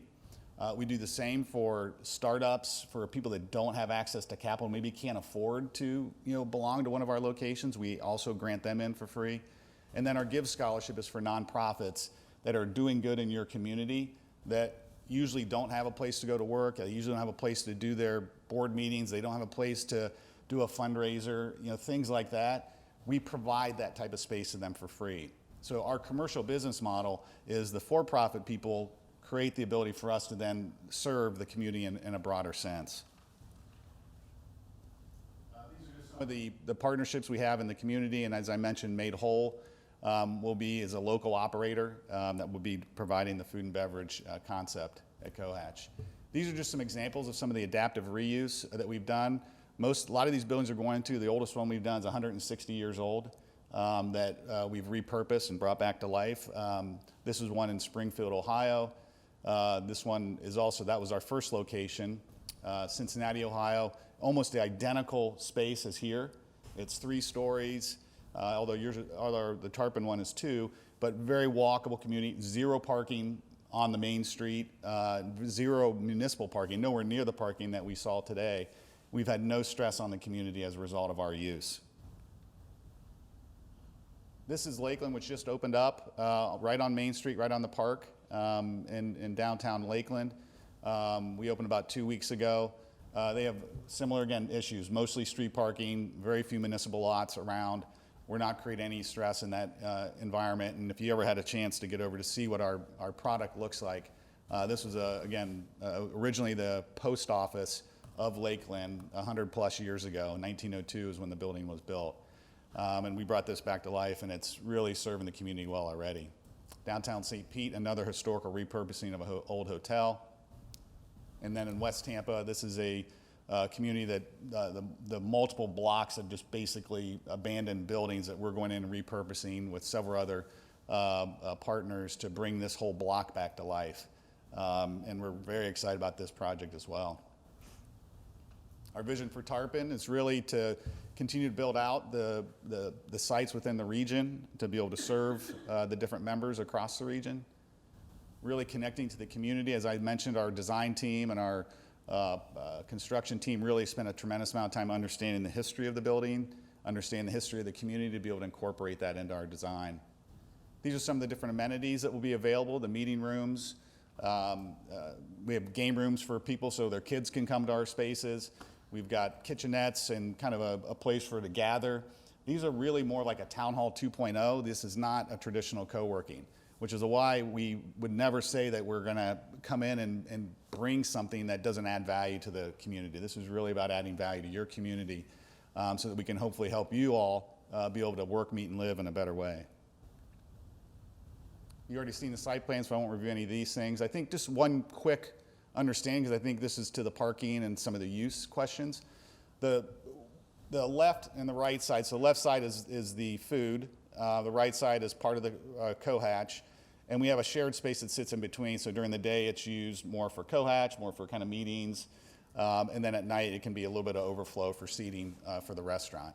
I think the restaurants total about 3,500 square feet, so it's not very big. So we try to, again, get maximum use out of the space so that both our members and the everyday customers at Made Whole will be able to have a great experience. And the second floor is mostly private office. You can see most of these are singles, so it's one person.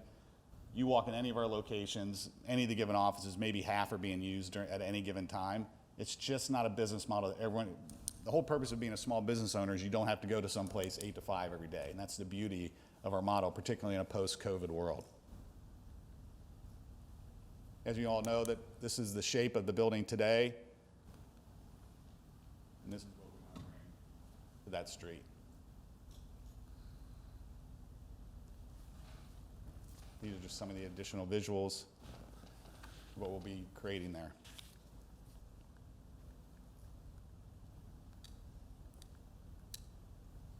So I'll open up for any questions, I think, at this point. I have a couple. Sure. The private offices, could you just enlighten a little bit more? Is it you said one-person offices. Is the plan where your membership is your membership, then you can use it by the hour, use it by the day? Are you running it by the month? Yeah, by good the question. year? Yeah, so the private offices, think of like an apartment. People are going to use that's theirs, it's got a lock on it, no one else can use it, so it's only their space. So there's 1 up to 4-person private offices. Most of the offices, people, like a 4-person, there's probably 2 people using it. It's just the really way we price it based on the size of it.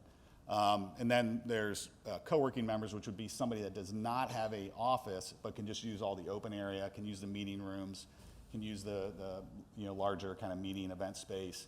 So they have access to that in all of our locations around the city. So it's not just this location they can be a member of, they can be a member of any location. So if you have the option of a lease option, where you're gonna lease it for the year, how many offices are gonna be set up to be that way? Where you're They're leasing all- it to an individual, a company, and that person comes to that office 5, 6, 7 days of the week? Yeah, they're all 1 to 2 year memberships for the most part. You can do month to month, but almost probably 90-something% of ours are people want to lock it up because they know there's only a few of them, so they don't get access to that many of them. And so those are generally for that, and they maybe 20-30% will turn over on a given year. So you'll have new people come in and take over those offices. Someone maybe gets too big, they need to grow out of it. But that's generally how the offices work. And it's 80% of our members are small business owners.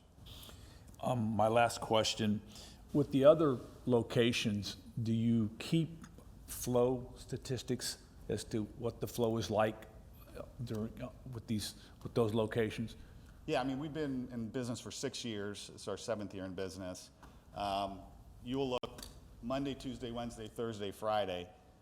You can almost not predict exactly what's going to happen on any given day. So, but what I can say is I've been working out of one myself for 4 years, and I don't think I've ever had more than 20, 30 people at one time in our building. Ours is 13,000 square feet. It's almost the exact same size as this. It's in a walkable, community as well. It's just because people will leave, they'll come in for 2 hours, they'll leave, and other people. So maybe over the course of a day, you may have 50, 60, 70 different people in and out, but it's never like everybody there at once. And that's 6 years of history of doing it. Again, I think it's because that's the nature of the work style for most people, is they're just not sitting there all day long. Thank you. Sure. Great questions. Other questions of the applicant? If no other board members have a question, I do have a couple questions. Do you have some? Okay. But you want to ask yours? You want me to? Yeah, go ahead. Do any of your other buildings have parking lease agreements with neighboring properties or off-site parking agreements with other properties? I have one in Indianapolis. It's the only one where we have 10 space location. That was the only one that we've got in the group. So potentially, on maybe some of these areas where there's a verbal agreement for parking, would you be willing to approach any of those areas and make a request for a lease for additional parking and parking spaces for your property? If they were open to it, we would. We generally, that'd be to our advantage, because then we could be able to tell our people that's the case. Okay, That was a great question. all right. Excellent. I like her. Hey, let me, I'm familiar with the Oxford Exchange in Tampa. I don't know if you're familiar with it. The Oxford Exchange has it looks similar to some of your other, again, I can't tell from the other pictures.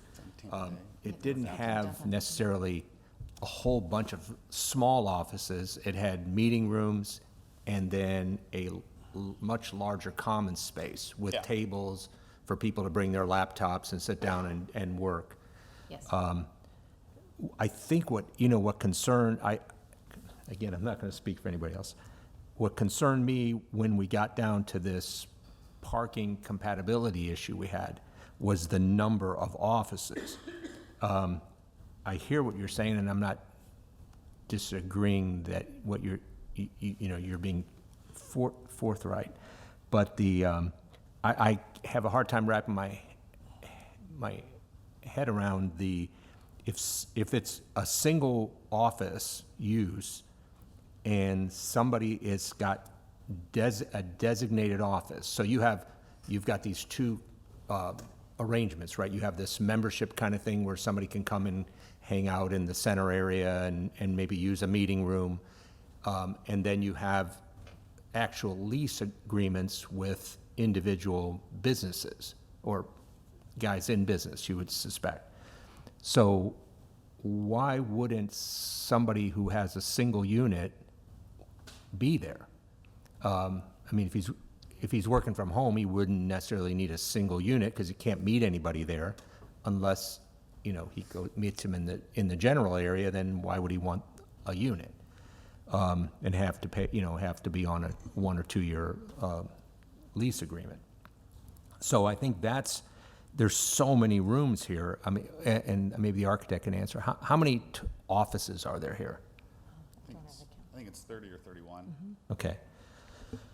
So, and I think that's what concerns us concerns me with the, what intensity it's going to put on parking. Again, we have, and I think there's a business owner here that probably will get up and speak. I assume he will. Boss. So right now we have mostly small, like retail. We've got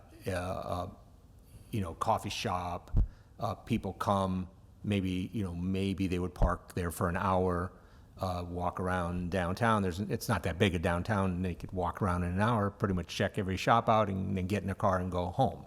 The same thing with some guy at a coffee shop. Now, if we've got 30 potential businesses there that could show up at 9 o'clock in the morning and stay till 5, then it would potentially disrupt the ability of these more transient businesses to have access to parking, that's more convenient. Otherwise, they're, somebody going to Fackless Orthopedics to go pick up some orthotics, and he's got to now walk 5, minute walk to come there and get his thing and then go home. I think that's, again, our compatibility issue, and you, obviously, you want to be a good partner of our town and be not, just come over and take over the town. You want to be a member of our community. Absolutely. In some way. So I think that's where we have to kind of get our head around this whole concept, and that's what concerned me when I saw so many rooms. And no offense to the person you sent the last time here, but they didn't even have an answer to how many rooms. My colleague over here had to actually add them up to tell us what was there. So I think that's kind of the concerning part. Well, I think one of the questions you asked, sorry, Chris, is why wouldn't someone be there 9 to 5? I mean, I think that's, obviously, it's totally business dependent, and I can only speak as far as myself in a design business and in architecture. I'm out of my office, I would say at least 40 to 50% of the time. I'm meeting with clients, I'm meeting with engineers, I'm on the job site, I'm visiting buildings, I'm taking field measurements, and that's a long-established 50-year plus company, and so. I would say the more entrepreneurial a business, the more likely they are to be out and about in the community. But that's something I don't have data to back up. Right. Yeah, I mean, like, again, we have 6 years of operating history. The nature of our clients, because you have everything from marketing people to insurance salespeople to realtors to small tech startups. You have some larger companies and now have given stipends to their people. They can work wherever they want. So you got that going on.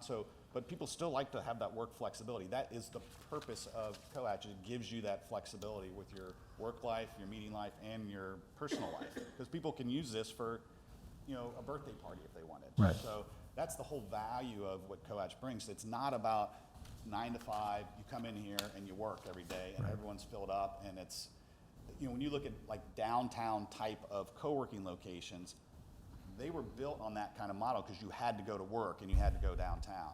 Those days are gone, and we never were in that business. We don't do downtown locations. We do walkable, suburban, urban, walkable communities. That is our bread and butter. That's who we are. I only can tell you is that small business owners don't like to go sit in the office 10 hours a day. That's not what they do. And if anyone's been in a small business, you guys would know that you don't want to go sit in one place in a box for 10 hours a day. You're gonna go in and out as you want, as you choose. And you might not even sit in your office. You're gonna be out in the open area, because that's even more fun sometimes to be doing that. Right. So that's just, I'm really, I don't know how to be any more earnest about it, and we've had these conversations with every board we've gone in front of, and we've never had one come back later and say, you guys, deceived us, this is messing up our parking. Nobody would think that. No, I just want to make sure, we take it very seriously, and we take this relationship with you guys very seriously. No, I think the concept is cool and great. I think it's, I like it. It's, again, a compatibility. Can we go back to some of your interior pictures? See, okay, so there, again, I see a lot of open space. Yeah, that's the Made Whole, that's the restaurant. Oh, that's side. the restaurant, okay, I'm Yeah. sorry. Go back. That's still the restaurant. Still the restaurant.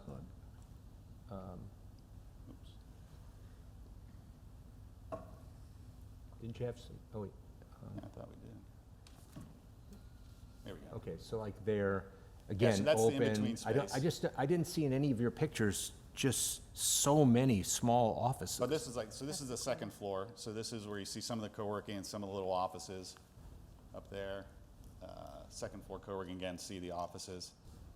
We don't, like most co-working companies, they would probably put 60 offices in this. That's not what we do. We're not about jamming a bunch of people into those little glass offices. This It is looks really jammed. about creating a It community. looks jammed. The picture looks jammed to me, and these are. It's because it's a there's- floor that's plan. not- But I mean, you can that's see a here, it lot doesn't of look that offices. way, right? Yeah. I mean, no one would want to, it's got to be something that everybody wants to be in, and that's when if you could walk in our Lakeland space, you would totally get it. In like 5 minutes walking around. you'd Why be do you like, have so many "Oh." small offices if everybody be happier out in the No, center because they want it space? for privacy. You got phone calls, you got, Why, you're I doing see that. confidential work on your computers. I mean, again, the Oxford Exchange has little phone rooms, they call Yeah, them. phone booths, Like, yeah. phone Yeah, booth we have that as rooms. well. Yeah, and I saw a couple of those, but again, I think the concept of so many offices and is a concern. To me. So I'm sorry, go ahead. Yeah, I mean, remember, it's a total of, the square footage of the actual offices is about 4,000 to 5,000 square feet of the entire space. What's the square footage of a office? 64 to 150 square feet. Really small. But you said how many, 4,000 square feet out of About what's, 4,000 how to much? 5,000 on the And how floor much is, plan. how much is The net upstairs? square footages of offices. If you measure all those offices with Okay, the actual and how much square is the footage, square footage of the upstairs? The upstairs 7,000, total floor 6,000. plate is about 6,500 gross. Again, gross, then you subtract out the. But let's clarify. So- I need to get clarification.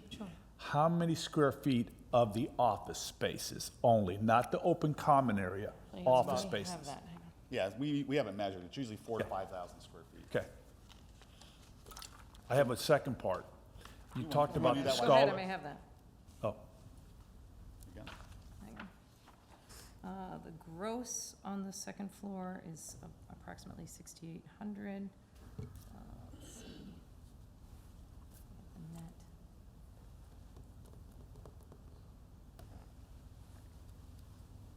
The net for the entire Cohatch space, all of the office spaces, including phone booths, offices, meeting rooms, the kitchenette, the net for the entire Cohatch is 5,872 on the second floor.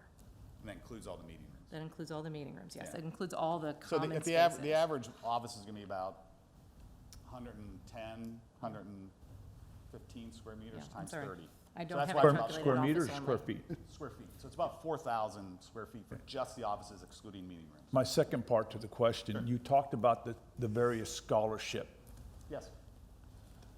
that you, like a donation, you can come use it.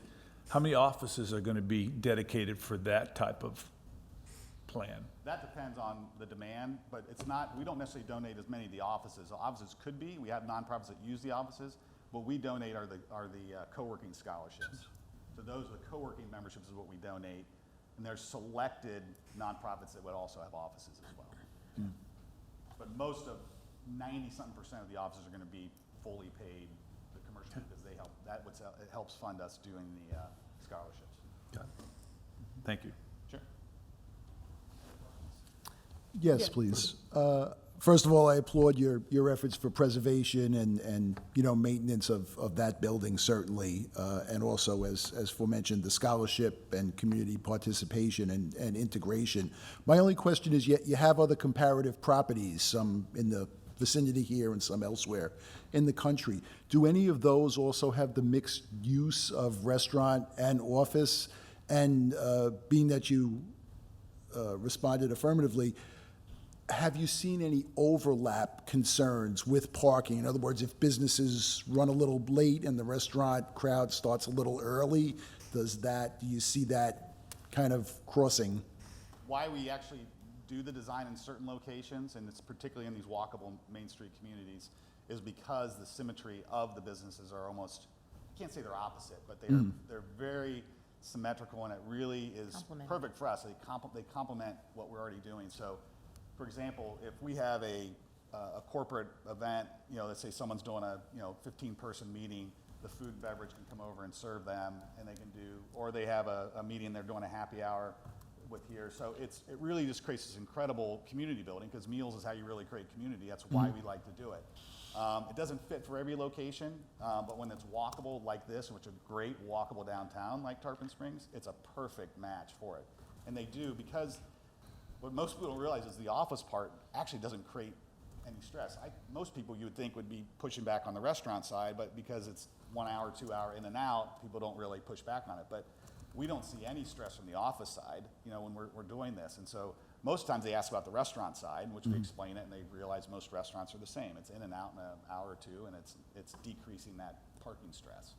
And the restaurant is proposed to be open to the public? Oh, for sure. Lunch and dinner, right. And that's, being all the concerns brought about parking, that's my concern. If you're going to have a preponderance of attendance at the building at times that may overlap, that may, be a point of concern. Yeah, and because we don't, again, if it was 100 people there every day in their rooms and everyone was working that way, and people all showed up at 5:30 to eat, and everyone's leaving at 5:30, yeah, I could see that being that, but it's not our reality in any way, shape, or form. Maybe you can push the happy hour to the end of the night instead of the beginning. Exactly. Thank you. Any further questions? Yeah, I had a question. Do you have a number as far as the percent? You said you can have a membership to use the open space without having one of the offices, right? Is there a percentage of your memberships that are just for the open areas and in comparison to the 30 offices? Yeah, you could have anywhere between 50 and 100 what we call co-working members. And those people have restrictions on, there's 4 different levels, from you can use it for 8 hours a month, all the way up to you can use it unlimited, which means you can come in anytime, 24/7, 7 days a week. So that all varies based on the membership level that you have. But we typically are going to have, I would say around in this community, it's probably be 75 to 100 eventually co-working members over the next 2 years that you would probably have, of which they're usually in once a week, twice a week on average, most co-working members. Some join, they're there once a month because they want to use it for personal use and they don't use it for work. They'll use it for their family birthday party. They'll use it for a wedding, a baby shower or something like that. Something where, again, you can't do it in your home, and you take a great space like this with a nice meeting room, you can actually celebrate and do things that you normally can't do in your home. So that's really why a lot of people end up with the co-working membership outside of just the work reason. Well, I mean, that's what I'm getting at, is that I don't think that until that you just started mentioning these birthday parties, that this was looked at as like an event space, which I think just also opens up a whole new. Event space is 100 people. The meeting room can hold 20 people. Right, but I mean, you said, so you can pay a membership, and then depending on whatever tier they're in, they can have a birthday party or whenever they want. Okay. Yeah. That's what the community wants. This is why we do it. But it's not a parking issue. The community, how is it what the community wants? Because our members, when they come in to our space and they say, hey, they come in for maybe, say, they come in for a business meeting. Like, wow, this place is awesome. And so then they end up join as a member, and then they know that they can actually use it for not just work. They can meet there after work for a friend, have a coffee. They have a book club that they want to meet. That's the whole point of using COACH as a community space, It's not just for going to work from 8 to 5. That's why you don't have the parking stress, because it's not an 8 to 5 heavy use business. It's different hours of the day, different times. That's why communities love us. That's why we're asked into most communities to come in, because they understand that's what their community needs. Well, I mean, I think in a way, the community you're talking to is of Tarpon Springs, so you're talking about a new community. It's a little bit different. But we've gotten great feedback from the people in the community we've already interacted with, so they've been very bullish on what we're doing. Guys. So you said the top, it was like 6,500 square feet for the, approximately. Yeah, 2 floors Okay. And then about 4,000 of it is the offices, so for it's both the first and the second floor. up and Yeah, down. because the first floor has a few offices as well. Right, Total square footage of all the offices, it's gonna be right around 4,000 square feet. And we're ballparking, I haven't calculated the net. And then the co-working space is really a All the much, open area. much smaller percentage. No, it's actually all the open area, so it's everything else is the co-working area. I mean, minus, obviously, there's corridor space. You said that's- 4,000 and then 6,500. But if you look at these pictures, so this would be like a co-working space here. Yeah. This is when you come in the entrance to the space. No, I saw the pictures. So have you considered increasing the co-working space and reducing the number of offices? Could your model work with less offices and more open space? We already test the downside of the office space in all of our locations. You can, again, compare it to anyone doing this kind of product anywhere in the country. We have the lowest square footage allocated to private office as it relates to then the co-working, the meeting spaces, the phone booths, these, I guess, full access space, parts of the space. Because it's not the highest density, it's not a high density use. We need it from a revenue generation standpoint. because Right, no, I That's understand. the established revenue, so I understand. we already kind of bring it down to the lowest possible, because we actually want the flow. We don't want it to be a bunch of offices, we want it to be this open flow, which you feel, even though it looks on a floor plan like it's that, when you actually walk around the space, it doesn't feel like that.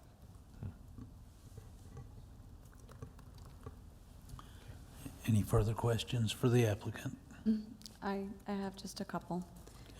Do you have a limit on the co-working memberships? Not today, because we have lots of locations around a community, so they're just, you don't usually go over 100 typically in the locations that we've got.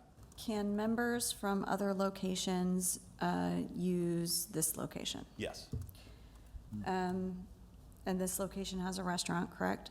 correct. How many seats are you planning for in the restaurant? Do you have the count? I don't want to give you a wrong number. Let me look and see if I've got it. Sorry.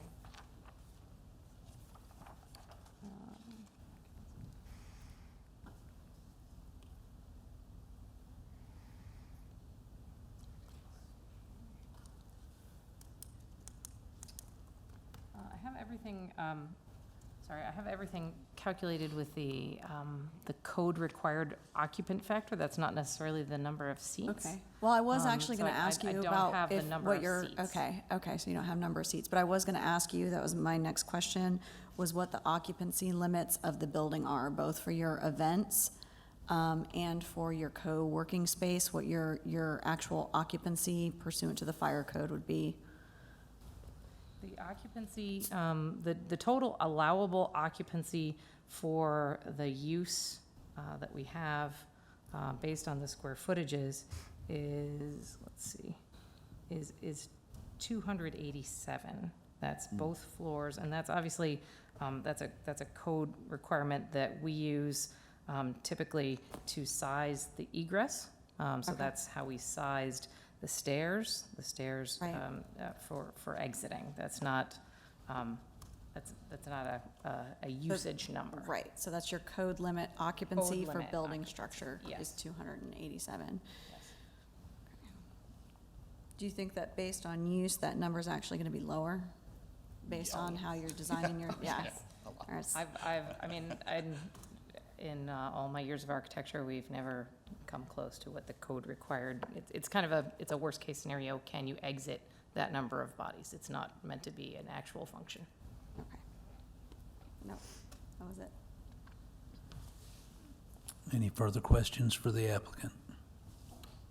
I just, there's a lot of pictures of the open area and the restaurant, but like the individual offices, I don't know if that meeting room was one of them. I think that, do you? Okay, yeah, this is That's probably, the- this is probably, that's a meeting room left, but to the right, you see this straight ahead? That would be an office, and then to the right would be offices on this right side. So 1, 2, I think there's like 3 or 4 offices in that hallway.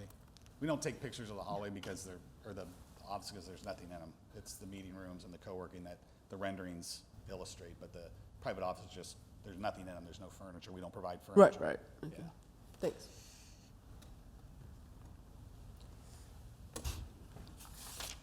Thank you. Okay, any further questions?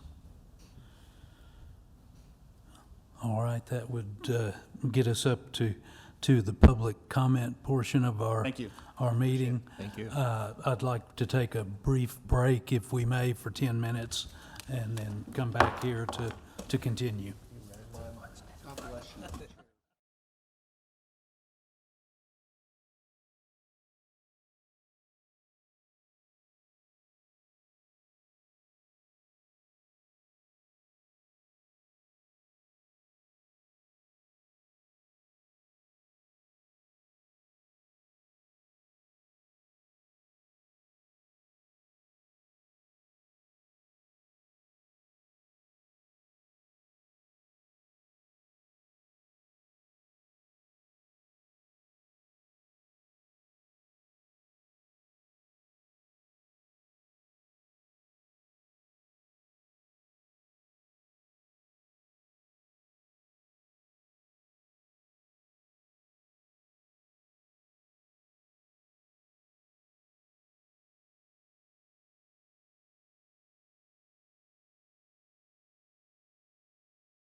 restarted here.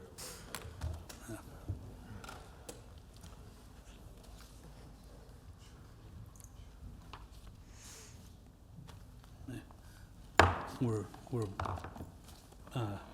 back in order, and that brings us to public comments on application 22-90.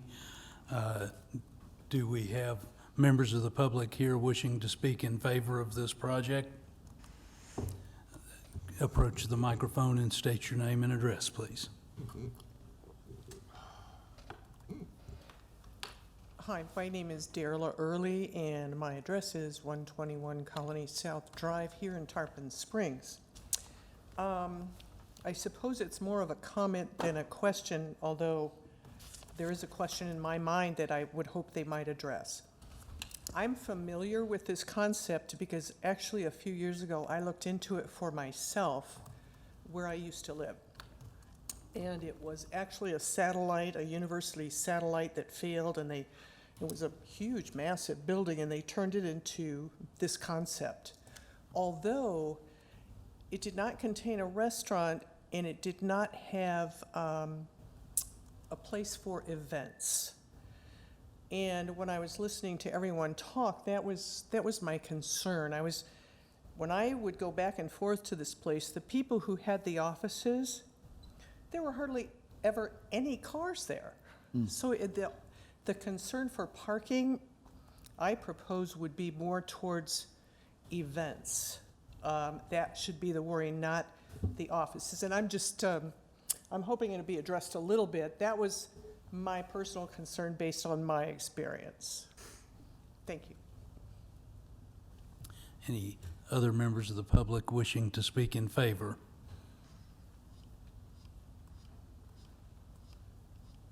My name is Vasily Faklis. Actually own the building 139 East Tarpon Avenue next to this building. I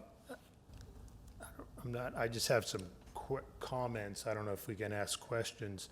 I'm not necessarily speaking for or against. I'm for, this looks beautiful. I'm definitely for, I don't want to see a vacant building there anymore. We've gone through rats, we've gone through homeless people. My roof was flooded this weekend because, it's not your fault, but because homeless were up there and all sorts of trash was on my roof. And anyway, so I'm all for bringing more people downtown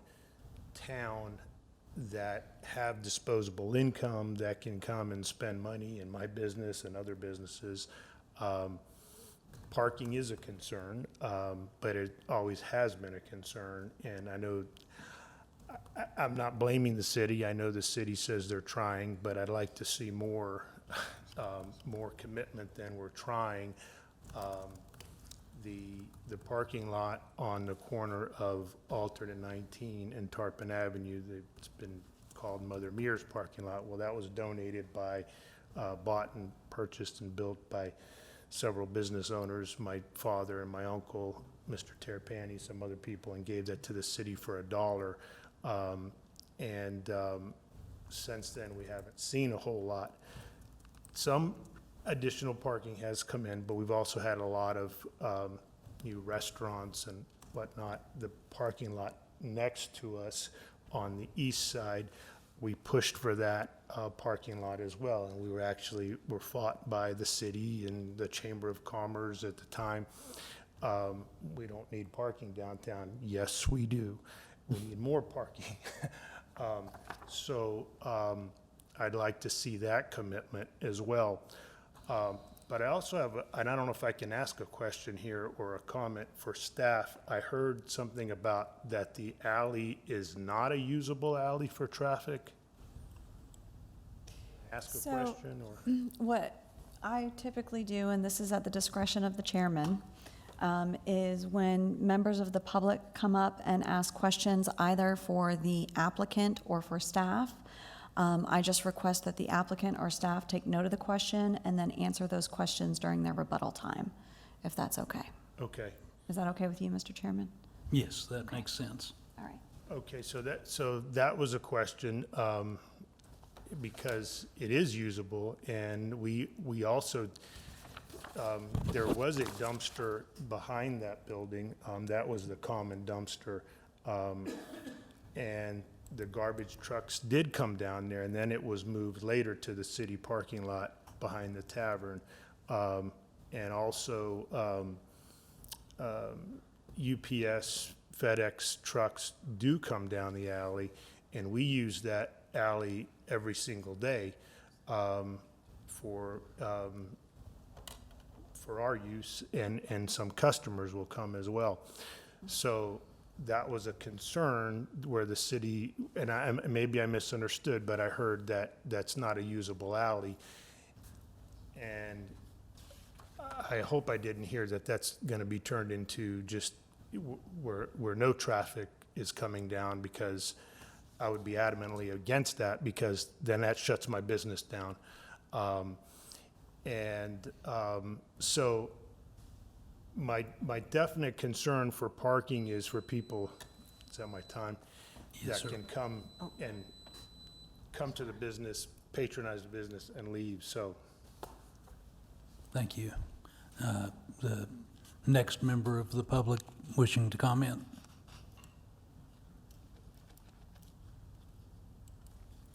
All right. Seeing none, we'll close public comments. Would the staff like to make rebuttal comments?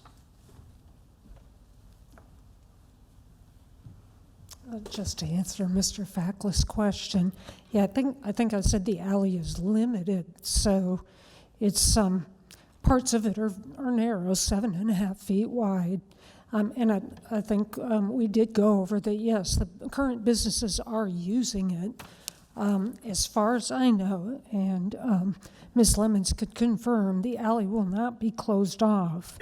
It's just that it will be made more attractive to pedestrians. I guess what I meant was we don't have like other alleys in the city where traffic can drive through on a regular basis. We don't really have that. The traffic in the alley is oriented to the businesses really primarily. It's not a busy alley that people go up and down in automobiles. And obviously when you come in from either side, really, and see how narrow it is. It's not real attractive to somebody who's just driving down the street and thinks, well, I can go down this alley like other alleys in the city. So it's limited, but it is available, but really it's a localized use type of environment, if that helps. Can I ask a follow-up question to the staff? Okay, so our pedestrians are going to be more, they're going to use it more if there's a restaurant back there with dining outside. Mm-hmm. So is there room for people to walk there and a car or truck to go through? I 'Cause you say believe it's 7.5 feet, would they? at the Is two that gonna be, ends. is that going to but- be a safety issue? But most of it in the middle is wider than that, so I'd have to go back to But the if PowerPoint. If It's either somebody 10 parked at I'm calling it now the Tarpon Tavern parking lot, if they are walking to this spot, coming down the alley, rather than going around to Tarpon Avenue, is there room for them to walk all the way across and to that location, and a car to come at the same time?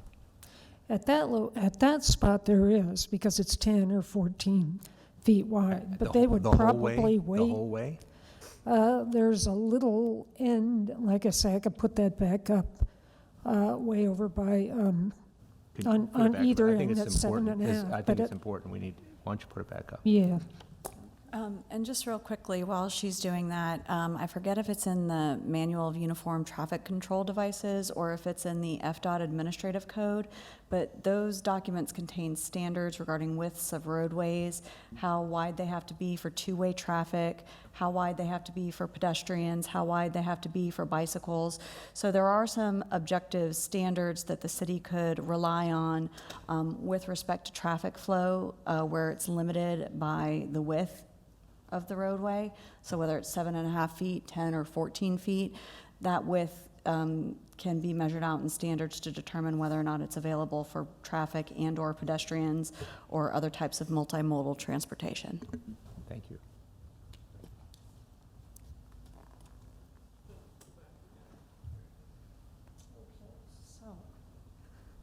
I don't have the measurement, and I don't know what happened to the remote at the moment, but if you look to the west on North Hibiscus, you'll see that the alley narrows to 7.5 feet as you come in from there.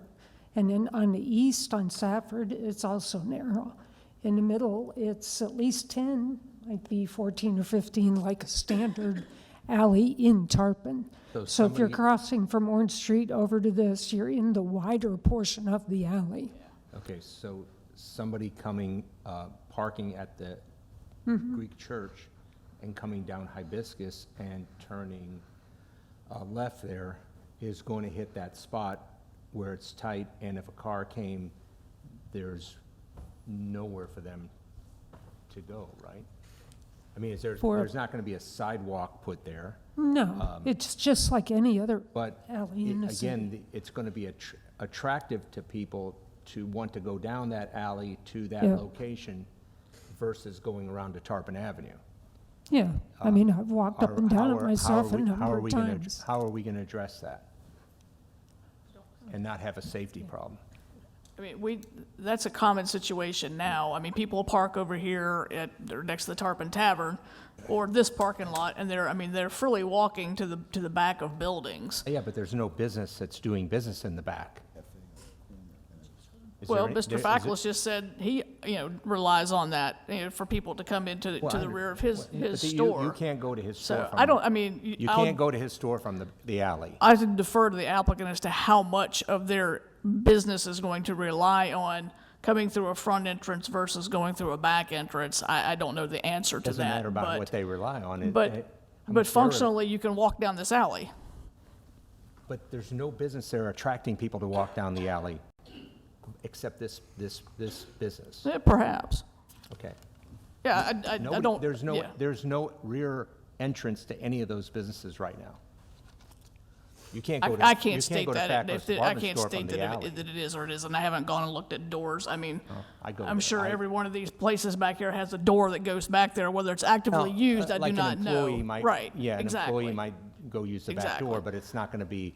Now you have a business that will be attracting people that might want to go that way rather than having to walk all the way around Tarpon Avenue. I mean, I think that's a legitimate question. Sure. I think that they will, you will have people potentially walking down this. I mean, I'm trying to think where else we've got this situation where we've got uses in the back. In fact, actually, they may have had it here when this was operating as a bar. That's right. People came down, this was an active space with outdoor seating and entertainment and stuff in the past. This has functioned, with that in the past.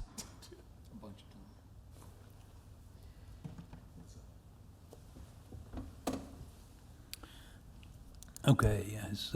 And that completes staff rebuttal. Okay. Would the applicant like to make a rebuttal or closing comments?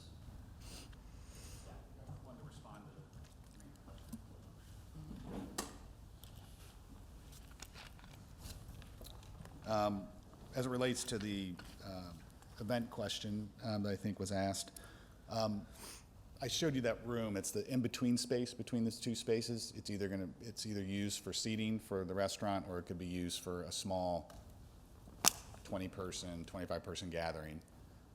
That's quote-unquote an event space. We're not talking about a 100-person event space. We don't have that in our location. So it's a great question, but they're really small. It's not a big room. Our version of an event, it's a bad word in some people's minds because we mean, you have a birthday party with 15, 20 people. I mean, we call that an event. It's not really an event, technically. As it relates to the the back activation, we would obviously be serving from the front. We wouldn't have like a hostess or anything in the back to be able to access the space that way. We even have, I think, the planners and all that stuff, so it's kind of blocked off. We'd be happy to look at other ways we can reduce something there if that's helpful in any way. But we didn't know that intricacy of that detail that you guys just talked about, so we'd be happy to look at that. Thank you. Again, Okay. Thank you for your time today. Thank you.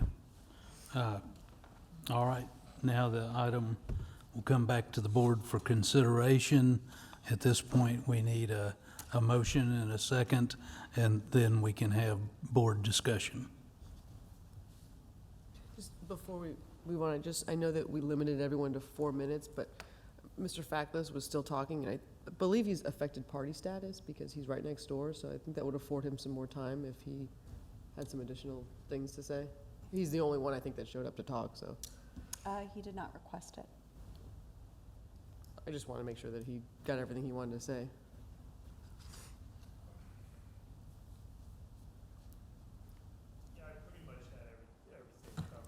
You got to come up. Okay, I'm sorry. I appreciate, the only thing that, like I said, was the concern of the alley, and concern of parking. I think everything, it looks great, and I want to bring more people down, but I do want to see, we do have to see more commitment, or a commitment from the city for more parking for all of us. I'm for progress, but so we can have plenty of parking for everyone, so that's all. All right, looking for a motion and a second so we can discuss. Chair, I'd like to make a motion. I motion that we approve application 22-87, site plan approval for Cohat Springs as submitted. I'll second it. All right. Just to clarify, is that with the 6 conditions that were recommended by staff? Yes, that's with the 6 conditions as recommended by staff. Thank you, sir. All right, do we have board discussion?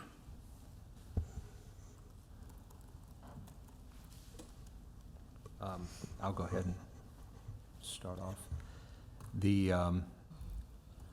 I am generally in favor of this, this, like Mr. Fackless said, this is an empty building that needs to get used.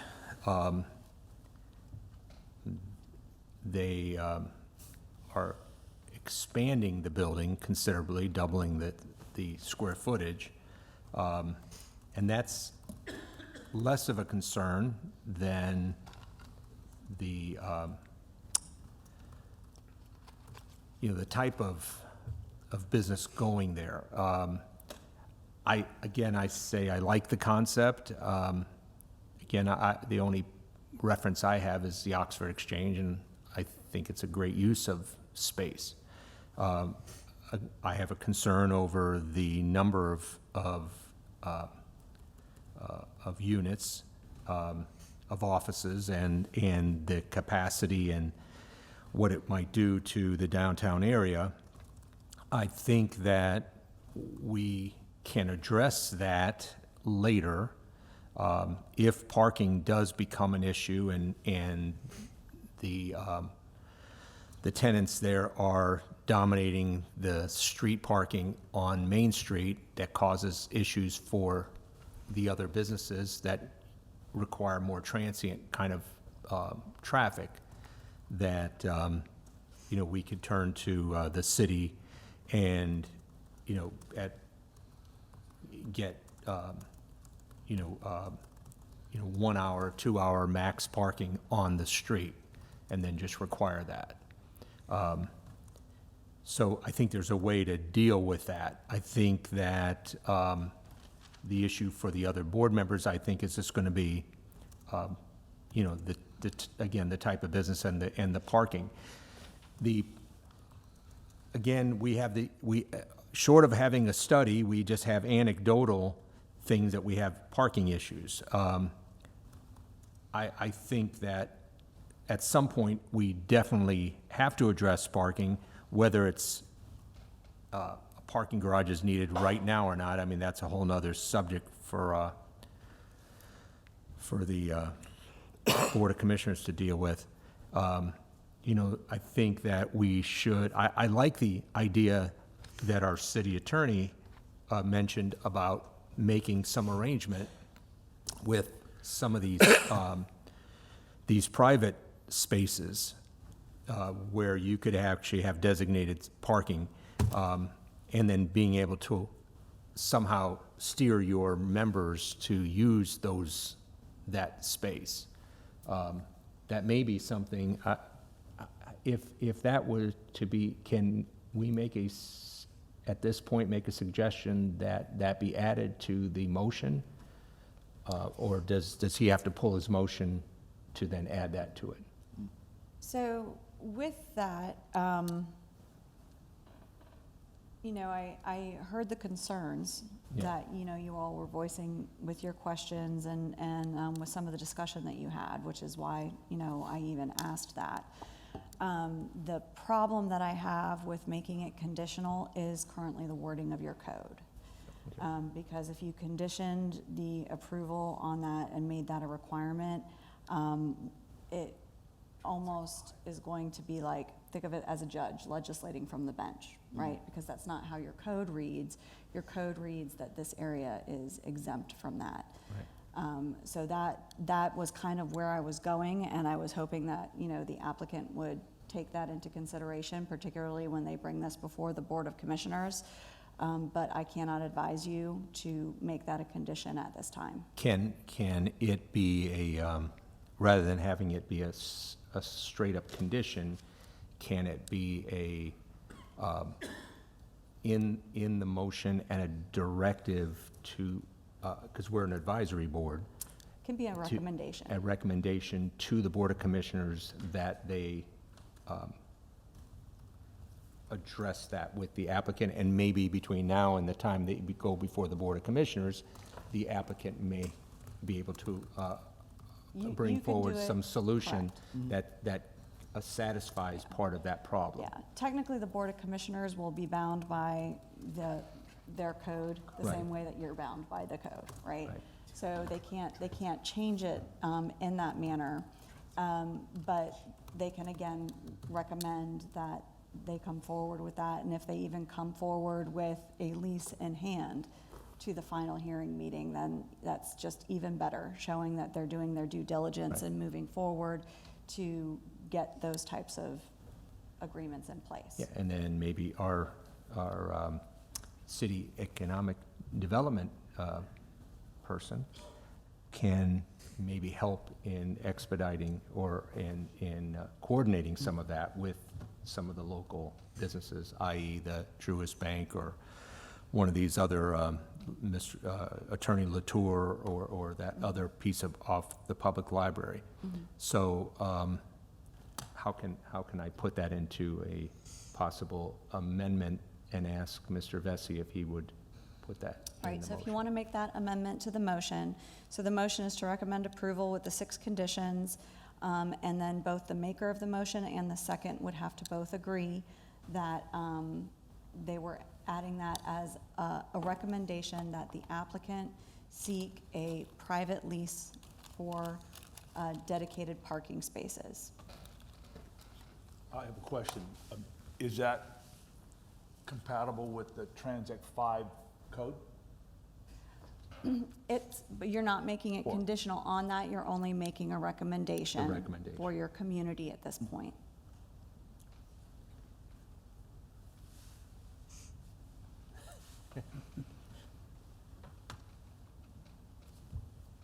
As the motion maker, I've listened carefully, and I think that credit where it's due to new council with that pretty insightful suggestion. Thank you. The fact that Ms. Lemons probably is still here, and then the good thought process that you had.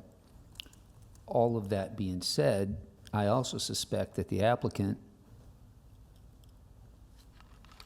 who's very earnest and listening, is probably already miles ahead of us Yeah. in regards, because it makes good sense. So do you mind? It putting really in? does. Do you mind? I don't, as long as it is just a recommendation and it doesn't put any additional hindrance upon the applicant, of which they've already shown a really good faith effort to meet. So as long as council's comfortable that that is just a recommendation, I would like to amend my motion to include the recommendation that there's a pursuit of perhaps finding a, do I even want a word to use, lease? Lease for available off-site parking. A lease or available off-site parking. Second has to agree to that. I'll second it to those. Thank you. You're welcome. Was that the original? Okay. I'd like to say that I think the good certainly outweighs the bad.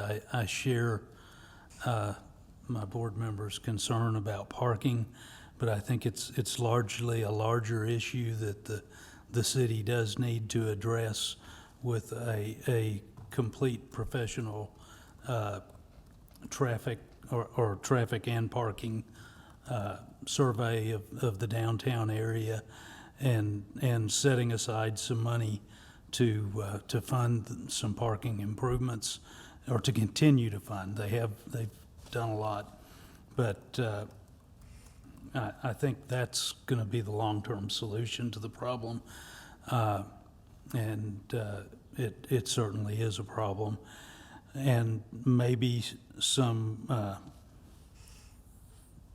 It may need to look at how to fund some of that, and perhaps a change in some of the ordinances that create a situation where parking is not required might be a good idea in the future, but we have to deal with the cards we're dealt at this point.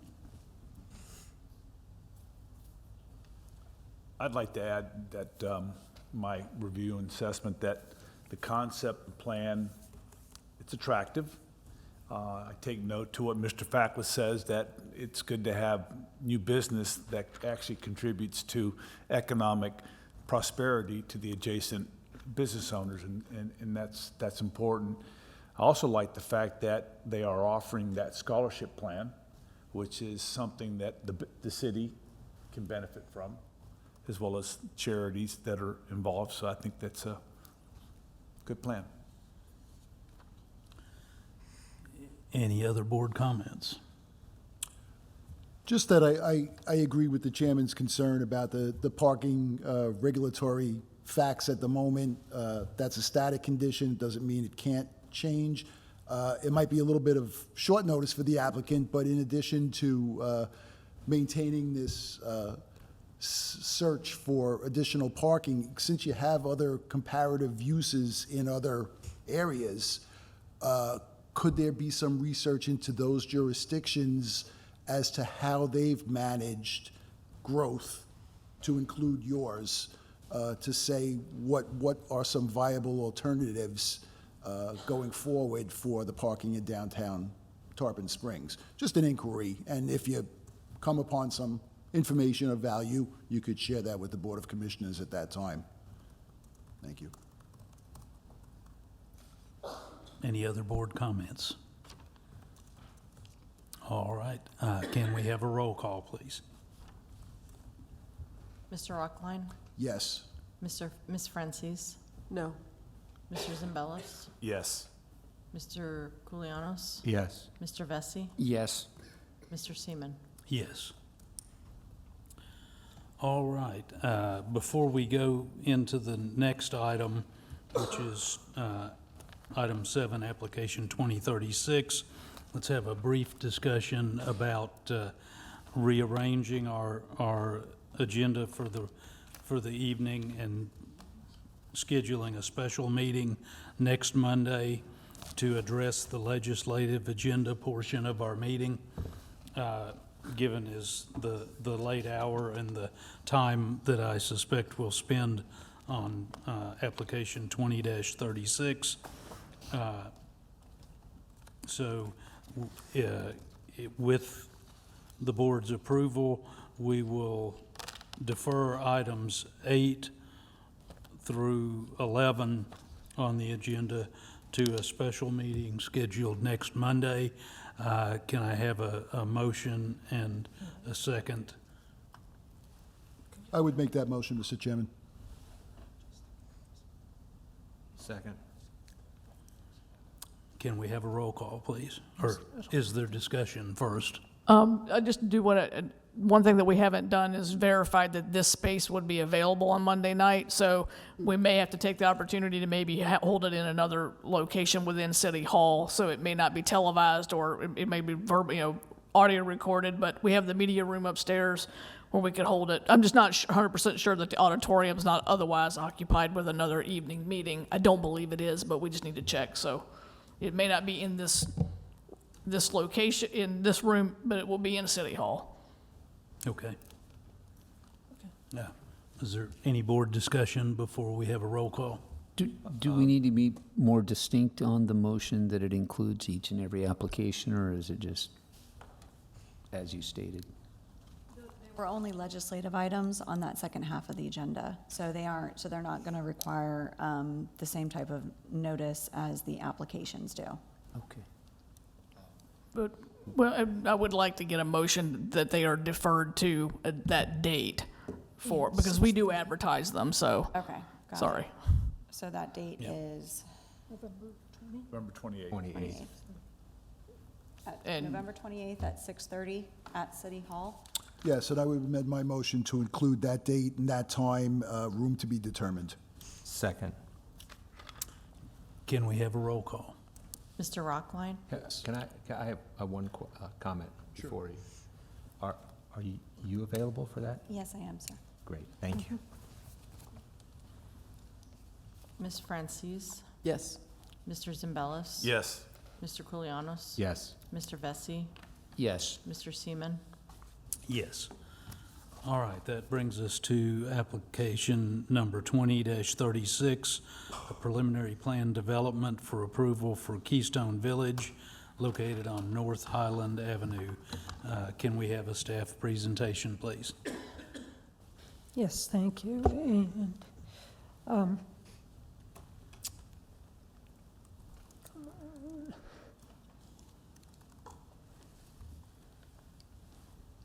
there it goes. Good.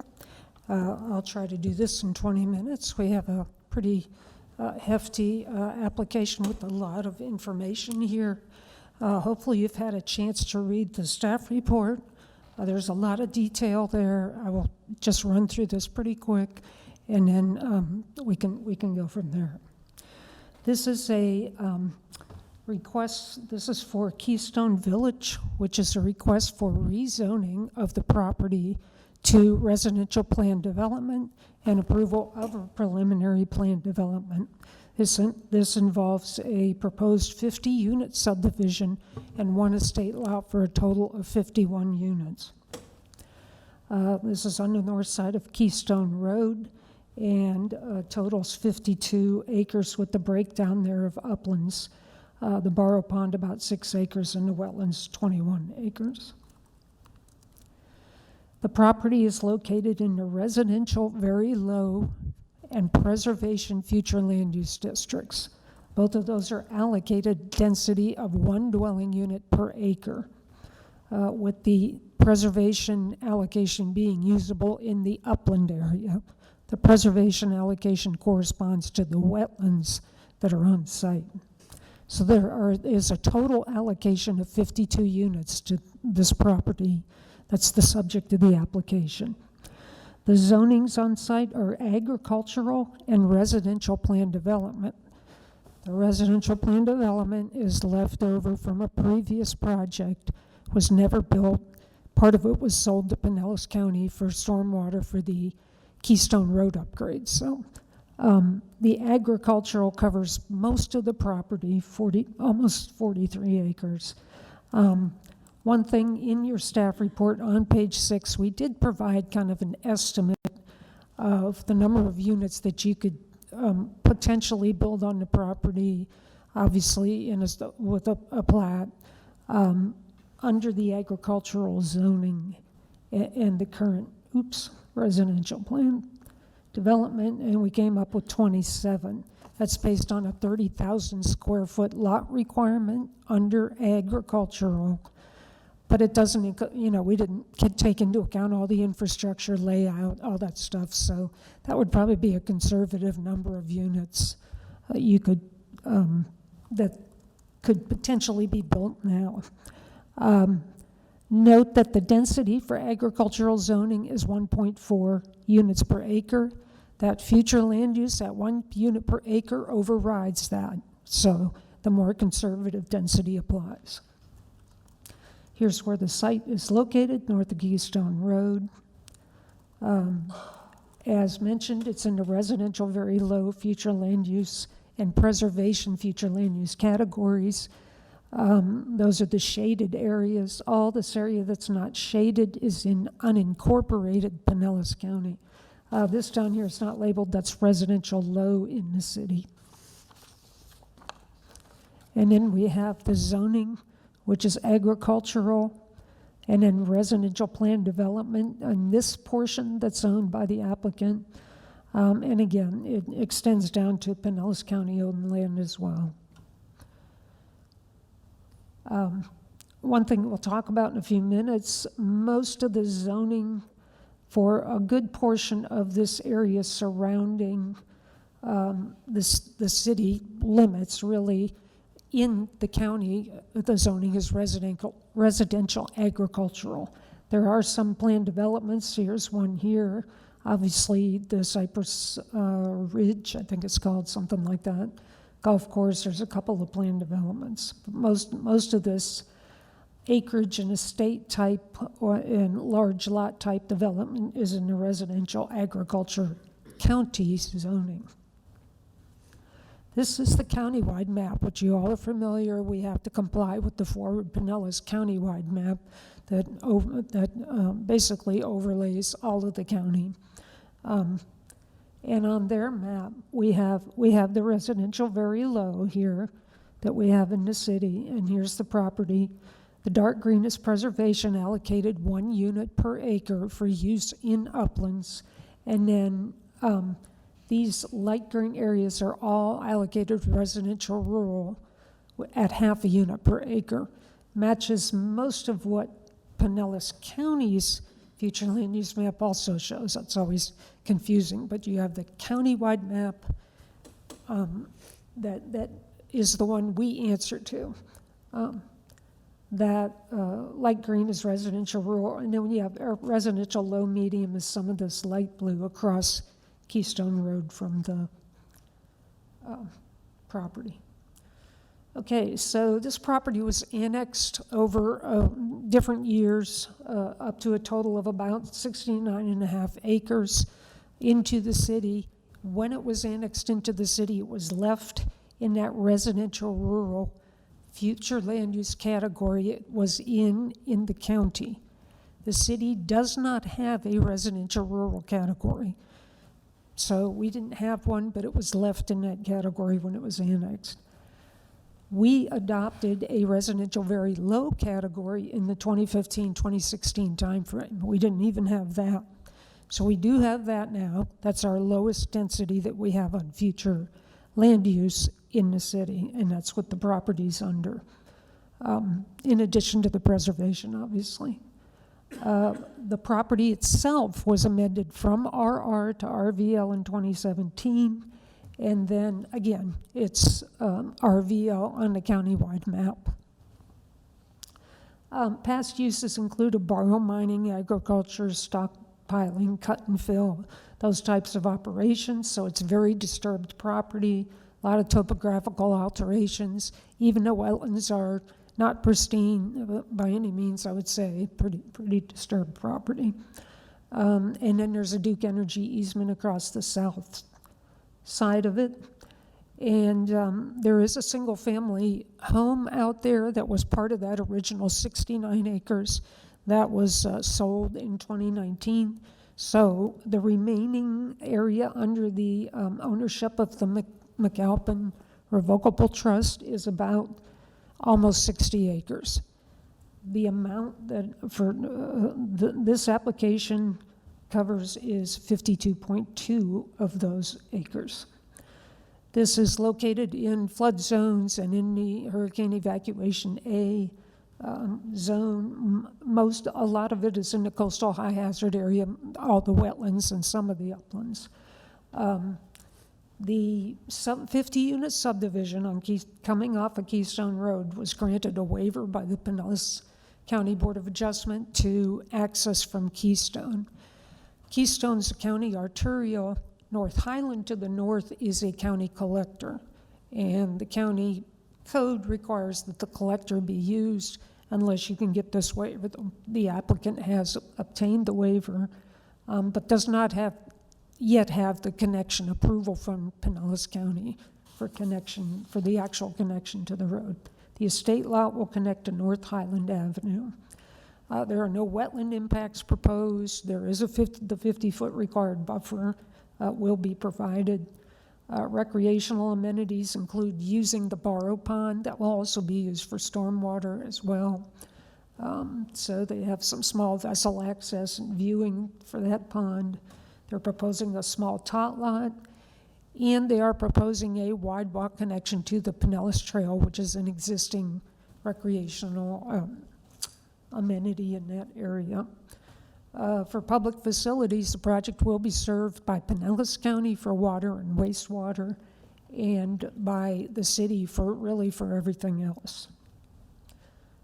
These are the lot standards. The applicant is using the detached cluster single-family dwelling design standards under your planned development districts.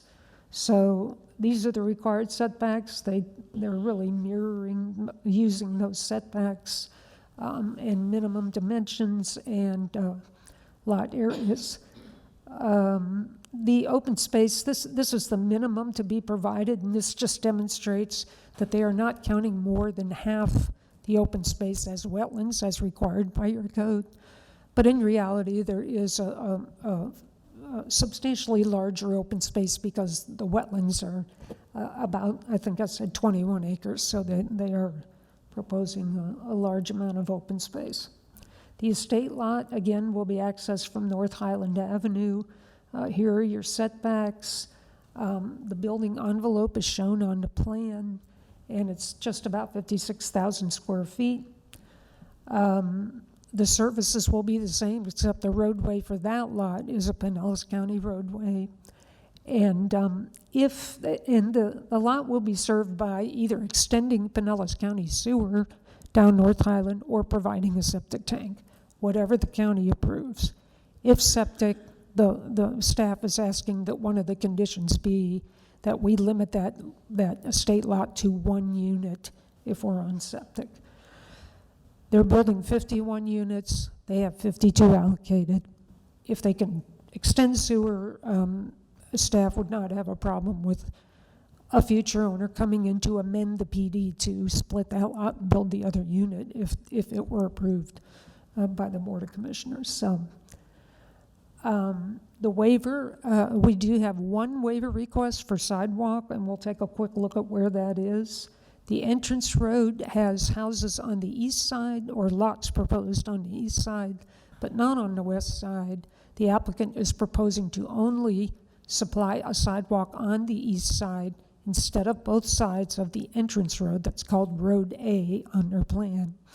But that one sidewalk will be 8 feet wide, and it will provide a connection to the Pinellas Trail. We think one connection is probably preferred to funnel that traffic back and forth to the trail, and the county will probably think the same. They would want to probably go with just the one connection. This is the layout over the aerial photograph. And just a little bit clearer, this is the 50-lot subdivision here. Here's the entrance road here, showing the wide walk on the east side. Adjacent to the west side would be that, mostly that county-owned land there. This one doesn't show it, but the tot lot is up at the end of the east end, northeast end of Road B. The access areas for the borrow pit are over in this area. The estate lot with about 56,000 square feet of shaded buildable area is located over here, accessing North Highland. What they're doing is filling part of the borrow pond in order to avoid the wetland impacts. So you see the wetlands, the 50-foot buffer, and then a little bit of fill going back into the borrow pond to achieve the lot layout that they're after. So these are your criteria for preliminary plan development, and I'll just touch on some of these. The staff did take a look at the comprehensive plan and reviewed all the elements. I gave you the policies, and we can pull those up if you have any specific questions on those.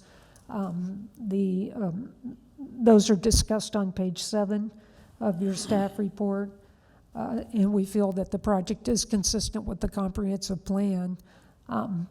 Just some of the highlights, mainly that this is under the RV, L&P categories, so this proposal complies with those categories as far as the use and the density. This project utilizes density averaging to cluster the development on the least sensitive portion of the property. There are some, I've laid out some of the standards from the comprehensive plan and the land development code and countywide code that kind of lead you to what density averaging is and why we think this is compliant with that. And it preserves the wetlands and establishes a buffer. For physical characteristics, again, this is a pretty disturbed site. A lot of detail here on pages 8 and 9 of your staff report. Again, it's a clustered subdivision in that lower southern portion of the site, which is kind of away from the more rural and large lot layout around it to the north and east and west. To your south, you have the more dense, across Keystone Road, you have the more dense development. So it's closer to the southeast area, which is a good thing, I think. The transition of intensities seems to be fine. It's a fairly reasonably sized lot, 6,500 to over 14,000 square feet. I think the average is 7,100 something square feet for lot size. It's in your staff report. There is buffering of that subdivision, especially on the north and west. There's a 30 to 50 foot wide buffer on the east to buffer properties to the east, and we can talk about that a little more if you have questions. Single family detached, consistent with the product that's around, so that's the residential product we have in this area.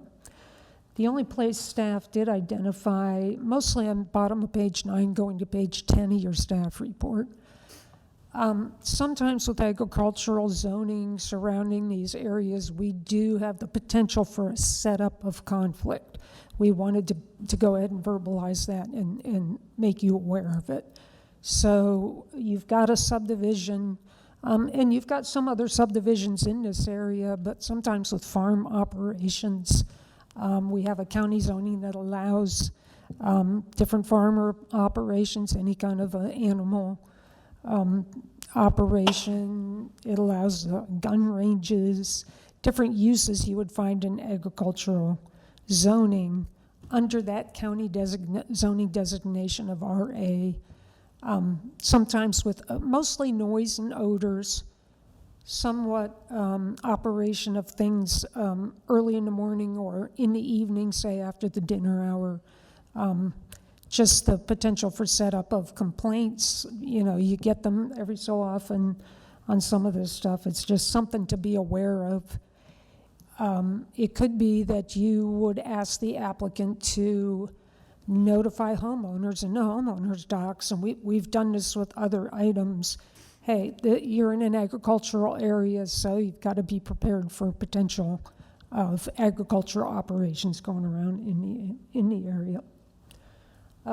There are adequate public facilities to serve this site, and I won't go through all this again. I think we've touched on that.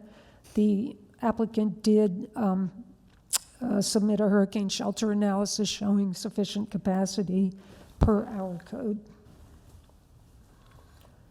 Again, went over the recreational facilities.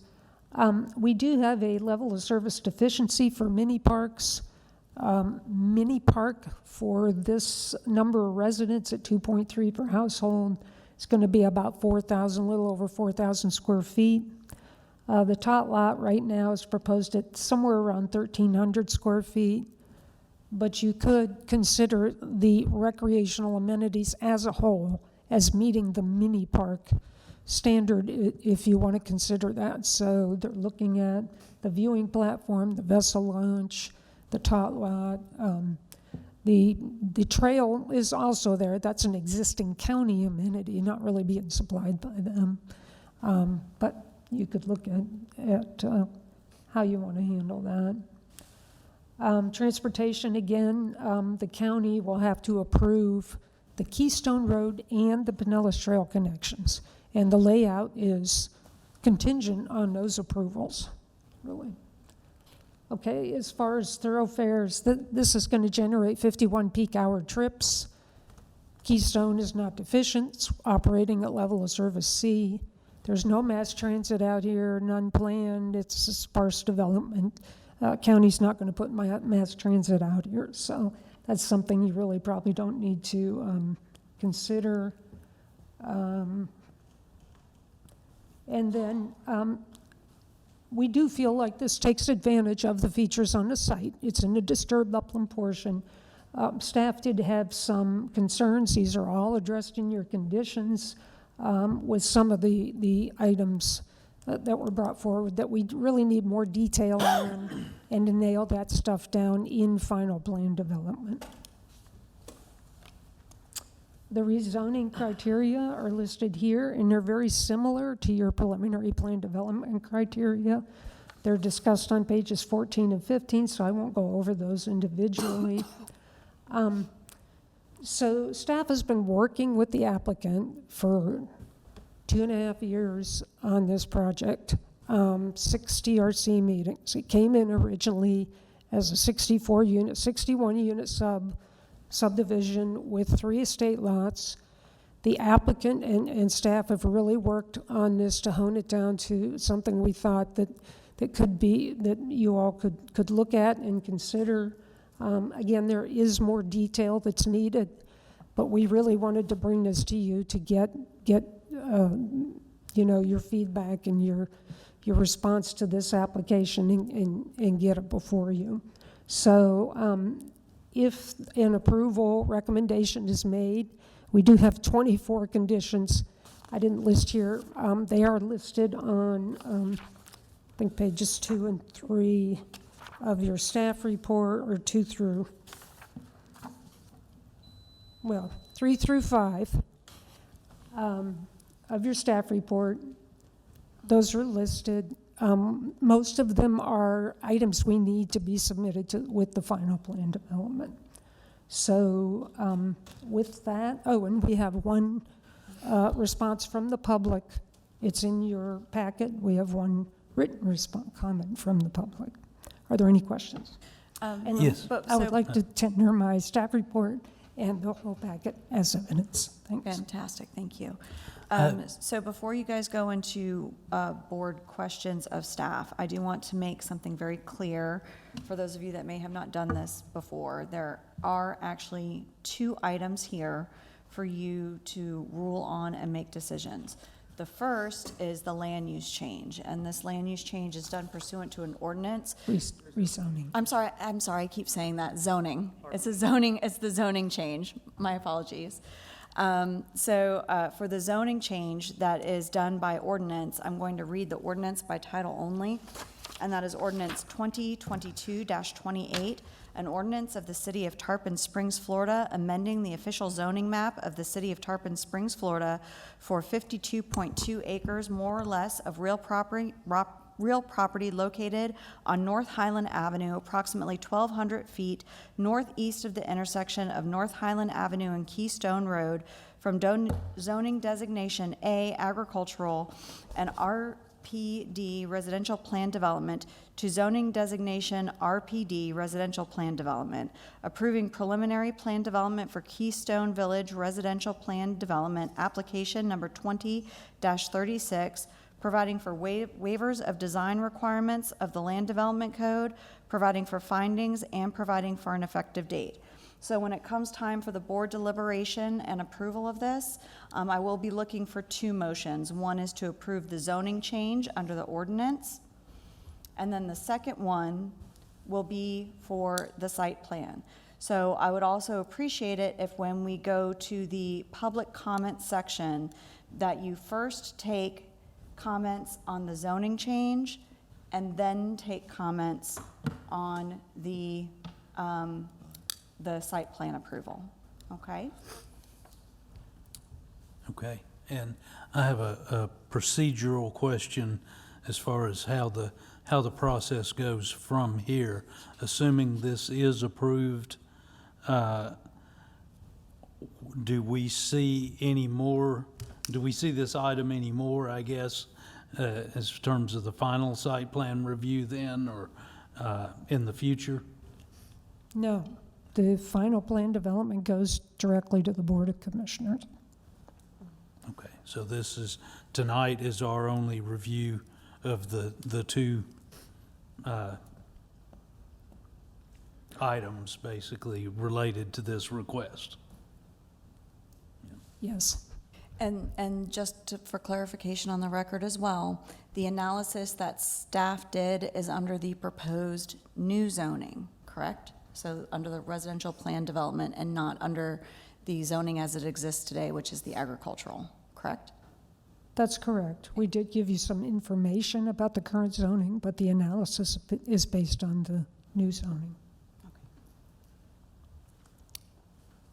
Are there other questions of staff?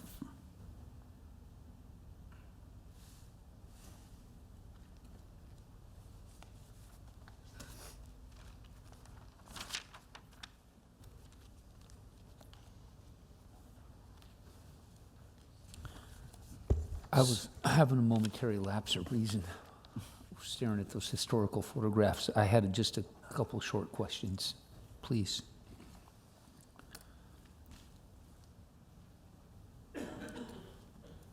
I'm sorry, did you ask something? I was trying to bring up the... In regards to the public services, did I understand that the county is going to supply both potable and pressurized sewer service to the development? To the subdivision portion, To the yes. subdivision, and that only the cutout proposed estate lot number 51 would be optional for septic and/or pressurized if it was convenient or close enough? Well, they will have to do whichever one Pinellas County requires. There is wastewater infrastructure up there within a certain distance from that lot. County staff originally had said that they're required to hook up because we thought it was less than 200 feet away, but we're not sure. It's county infrastructure, so we would like the county to dictate, and the Department of Health, State Department of Health won't issue a septic if they feel that wastewater can be extended to that lot. So there's kind of... Okay, but the primary development and all 49 other lots are all going to be supplied by Pinellas County pressurized sewer system? The 50 lots, yes. Super. Okay, another question. So the estate lot, although it's labeled 51, is actually available for 2 residences. Right now, it's just labeled as 1, but should someone choose to in the future divide that because there's ample, or there are 2, the word's not coming to me. It could be 2 instead of 1. If they want to amend the plan development, so they'd have to come back to you to split it, Okay. yes. And we are recommending a condition that they can only do that if they have the pressurized wastewater. You're talking about the wastewater extension. Okay. And then the borrow pond, the borrow pond that's there is a small portion of the edge is actually going to be filled in, like they're going to dump dirt in order to not have to have a wetland mitigation. So that they're going to create more land by putting dirt back into that pond. Do I understand that? Yes. And I believe the applicant can confirm, but I believe it was this owner that created the pond in the first place to sell the fill, or presumably. So they created the pond, and now they would put some of that back. Okay, and then this is my last question. You used the term setup of conflict in zoning. Help me understand what that meant. It's such a serious sentence, but I don't think it's that serious, right? Yeah, just the potential. So when we see, when we look at compatibility, and we look at it right now, most of what's around the property looks like single family and estate, but there are farming, grazing, different, operations. We would just like everybody to be on notice that could include a lot of things. It could be just grazing horses. I made a visit to the site, and next door there were horses. It could be chickens, which if anybody's been near a chicken farm, you're talking smell, you're talking noise, you're talking roosters, right? It's not backyard hens, it's chicken. Could be anything like that. So the idea is that we don't, the city has experienced in the past, and the county has to complain, we call code enforcement because, we've got a bunch of roosters crowing at 5 o'clock in the morning, 4 o'clock in the morning. Now, I don't know it's just something to be aware of, because that area is all zoned for all those types of uses. Okay, I think I'm getting a better handle on this, but it's not what I thought, and I see our planning director lurking. But before she lurks too closer, it's okay. I was thinking it in reverse, that it would be the existing landowners that might be offended by the residences, but it's not.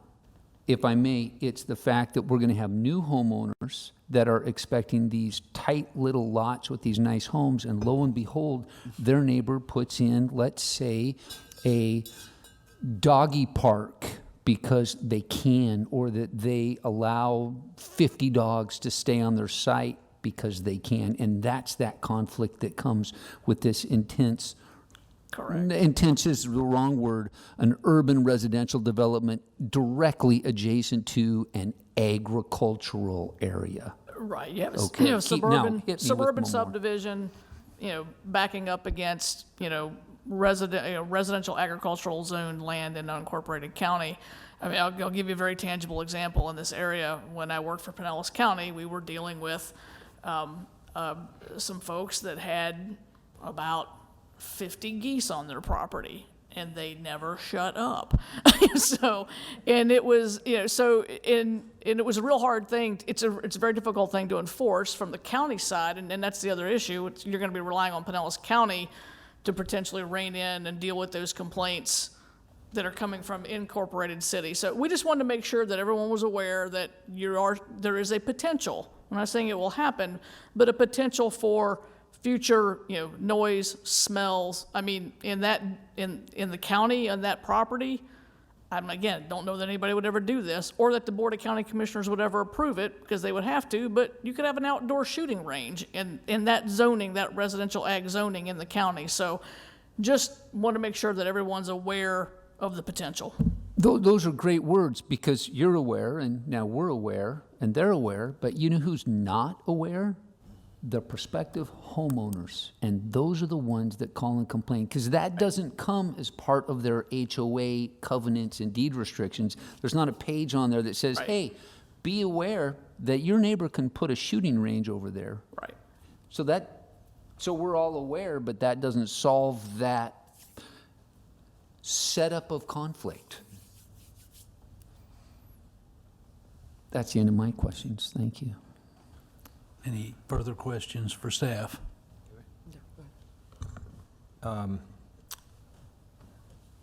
So, right now, just so I understand, right now it's zoned for how many units per acre? Well, it's under the RVL&P future land use map categories, which is 1 unit per acre. 1 unit per acre. Yeah. And that's, an acre is approximately 43,000 square feet. So these units here are on some of them on 6,500 square foot lots. So we're moving, even though we have, it's zoned right now for 27 units, and we're So moving up to 51. That's roughly based on, so right now, the zoning is agriculture. So Okay. if you were going to subdivide under the agricultural zoning district, you have a minimum lot size of 30,000 square feet. 30,000, So we kind of backed into a rough estimate of what you could do based on the current zoning. You have you have the agriculture, and then you have, a piece of it is RPD already. So we tried to give you a rough estimate of, just based on the acreages, what you could potentially build there.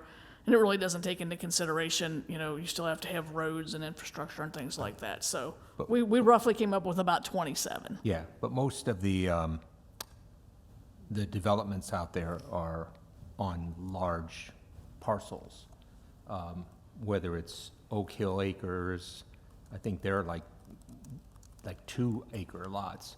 Then you have the development on the other side of Keystone. I don't even know the name of it, but it's got much larger lots. Let me ask you, when we notified the public about this meeting, what's the radius we use for this? 500 feet from the 500 property feet, so it's boundary. really like nobody, right? That's what our Is code there anybody? requires. Was there a card sent to anybody? Sure. Who was within 500 feet of this thing? Is there anybody living within 500 feet of it? Well, it goes to the property owners. So I mean, it's just to clarify that, it's 500 feet from the. The property boundary. boundary. Boundaries. So they all don't right. go from like the Okay. center of the property and measure out, they take all the boundaries and go 500 feet out. And I know this isn't your purview I to personally decide. haven't counted how many people got notice I of know. it. I know just what our think when- requirement is. And this came up in a prior thing, I think Mr. Vesey made an issue about that. And this is even more, when you're 500 feet could include very few people. So, Realistically. Yeah, so again, this isn't something you decide to do. Right. This is, but this is something obviously the city needs to address in this notification process because, again, this 500 feet may not be very, very many people. What's the elevation of this property? How many feet above sea level is this property? Do you know off the top of your head? That may be more, if they're engineers here, they might be able to speak to that. You could try to look at And this may be something for the applicant, but I think I saw it here, the average square foot, I'll wait and ask the applicant that question. Thank you. Any further questions for staff? All right, seeing none, would the applicant like to make a presentation, please? Yes, sir. And before we get started, we do have a PowerPoint, so I'll give Ms. McNeese an opportunity to get that started, and I'm going to hand out some resumes for you all to review. And state your name and address.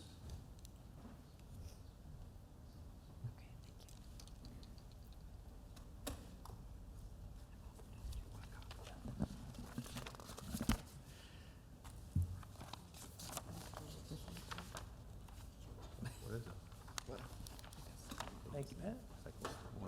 Down? Okay, perfect.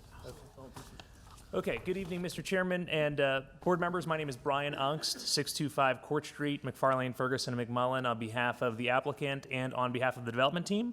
I do want to first off thank you. This has been a long night. I want to give you all of the information you need to make your decision, but I also want to respect your time. So I'll try not to reiterate things that you've already heard, but I do want to answer some of the questions that have already been asked. And we have a full development team here full of expert witnesses who are prepared to answer your questions. Mr. Robert Fulp, PE, is a transportation engineer and a transportation planner. Mr. R. Trent Stevenson, PE, is a civil engineer. Dr. Donald Richardson is an ecologist and a biologist, and he's done the wildlife study and looked at the wetlands and the wetland issues and mitigation. Mr. Michael Gagney, PE, is a civil engineer who did a geotechnical analysis of the site.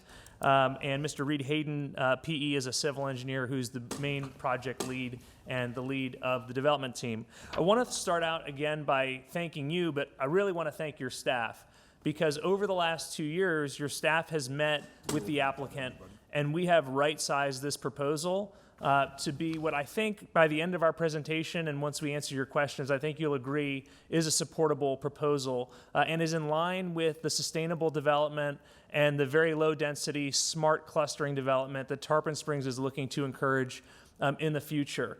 I do want to also point out that this application over the years has never asked for any code amendments or any code changes to benefit the application. This application complies with every single requirement of your code and complies with all of the requirements of the comprehensive plan and the land development code. And I'll get into that in a little bit more detail in a moment. I did want to answer Mr. Vessey's question.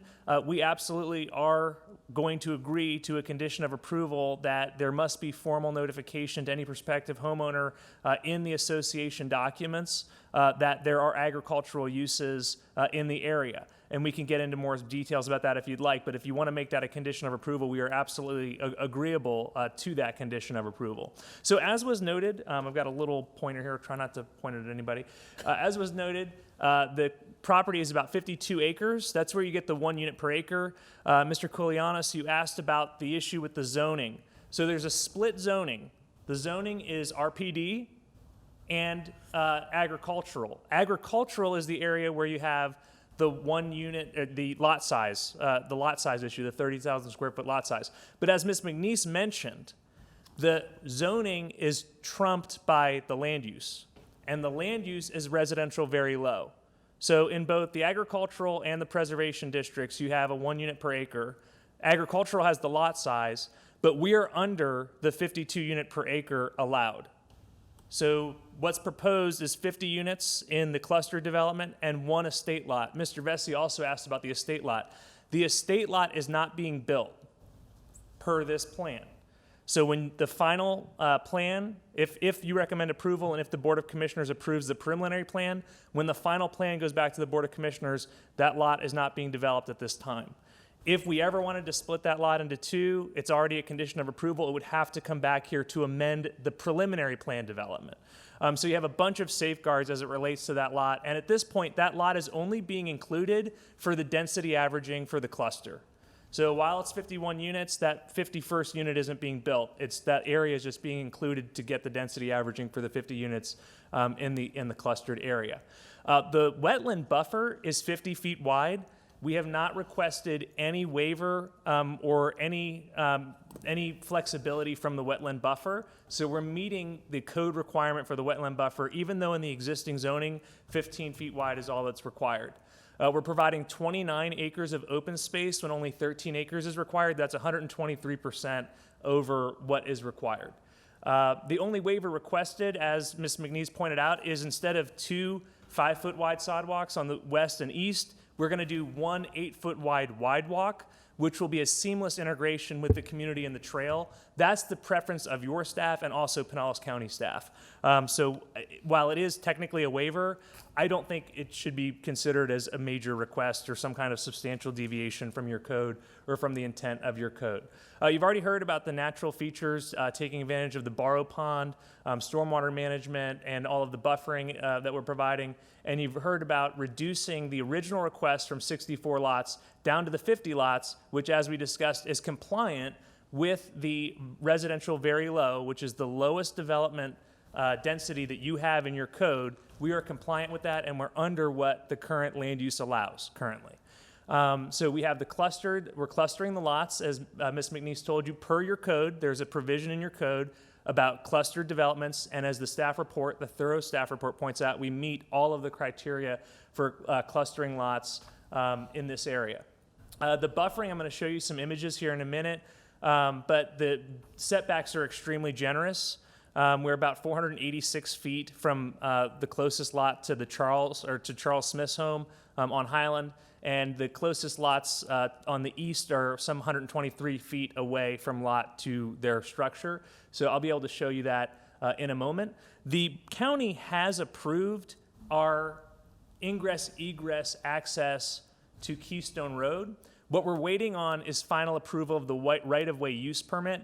There were 9 comments that they had. We submitted responses to those comments and are awaiting that approval. We don't anticipate any problems with that. But as Ms. McNeese pointed out, it is a final condition for us to submit the final site plan. So until we get that approval, we're not going to get a building permit. We're not going to get an approval to build the development. Recreation area, I really want to point this out. Ms. McNeese pointed out that we do have the 1,300 square foot tot lot, but we also have a 248,000 square foot borrow pond, which is being activated with a paddleboard and kayak launch area. And also there's a 1,000 square foot wildlife viewing area to encourage active open space recreational uses. This is going to be a Pulte community, and it's intended to be an active open space recreation community, taking advantage of those natural resources, taking advantage of the trail, and really emphasizing and utilizing that. These are just some points again from the staff report. Ms. McNeese pointed out that there are 12 elements to be reviewed for consistency with the comprehensive plan. Your staff has reviewed all 12 of those in the thorough staff report and has found the project consistent with all 12 of those criteria. I did want to point out on page 7 of the staff report, Ms. McNeese actually goes through a bunch of different policies and objectives of the comprehensive plan. And she emphasized that 28 policies in the comprehensive plan are supported by this application. And 2 of those, so it's two objectives and 28 policies. So 30 total objectives and policies that are specifically supportive of this plan and the way that we have developed this plan. And I've already explained the difference between the zoning and the land use. And if you have additional questions about that, I can get to that in a little bit. We've gone through the clustering. I've discussed the 50-foot buffer. We discussed that the estate lot is not being developed at this time. It's included for density averaging. Public facilities are all available. They have been studied. We did the hurricane shelter analysis, and we have sufficient public facilities to support the project. And we've talked about the transportation element of the project, the thoroughfares, and the active open space. So I want to show you, this is the development pattern and the existing land uses. You will see that there are multifamily uses in the yellow. These are townhomes. So this is the site. This little red thing is dying here. This is the site, and we've got townhomes directly across the street. This is Keystone Road. This is North Highland. So directly across the street from the site are townhomes. So Mr. Koulianos, I believe when you take 500 feet from this entire property, these folks would have gotten notice, in my opinion. I believe they would have. These are all single-family detached dwellings. Some of these folks probably would have gotten notice. These folks certainly all got notice. This is another planned development that was just approved a year or two ago at 44 units that will be connecting onto to North Highland. So this is absolutely consistent with the development pattern and is, as Ms. McNeese said, supported and consistent with the lowest density development available to you in the city, the residential very low development pattern. This is really what I wanted to show you, the entrance here on North Highland and the wide walk here. But what I want to point out is that this area has always been used for commercial uses to access the Borough Pit. So for years, this was used by commercial trucks to enter in and out of Keystone to move fill from the Borough Pit. So this has been an active commercial use. What we're doing is cleaning up the property, we're activating it, and we are improving it. I think it's objectively an improvement from what it has been used for, over the years, and certainly Swift Mud agrees. We already have our Swift Mud ERP permit, and that was actually permitted at the 64 lot model. So Swift Mud was comfortable with up to 64 lots. We'll revise that to lower it to 50, but we've already established a jurisdictional wetland line, and we already have an initial Swift Mud ERP permit. This is showing some of the open space recreational activities, the wildlife viewing area, the kayak vessel launch, and the tot lot, and this is the Borough Pond. This is our approval from Pinellas County for the connection to Keystone Road. And this is what the proposed connection that's currently in the right-of-way use permit is looking like. So you're pulling the trail in, connecting it to the community, and there's a number of safety features here that are required by the county for connection to the trail that we can discuss with you in more detail if you'd like. This is the outstanding comments. I know you can't really see it. It's hopefully it's on your computer. We submitted it to the staff earlier today, but there's only 9 comments remaining, so we're confident that we'll be able to work through those issues. And again, it is a condition of approval. This shows you the setbacks to the nearest residence. This is the Smith home that they access up on Highland. They purchased their property in 2019.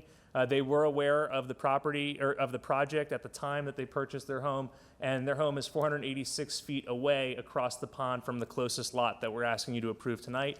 There is no connection between this neighborhood, this proposed development, and the Smith's driveway or Keystone, or I'm sorry, North Highland. So I want to reiterate, there's not going to be any traffic going from the neighborhood into the Smith's property or out onto North Highland.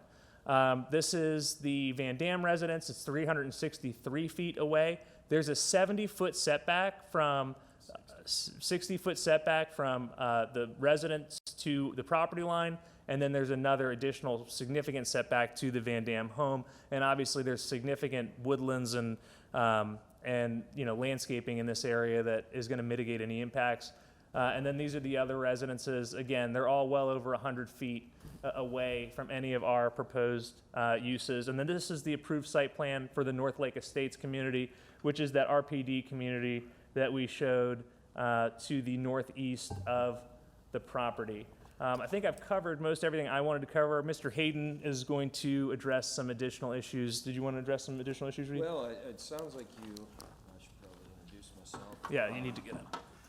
Reed Hayden. I have been sworn in, 105 Bayside Drive, Clearwater, Florida, 33767.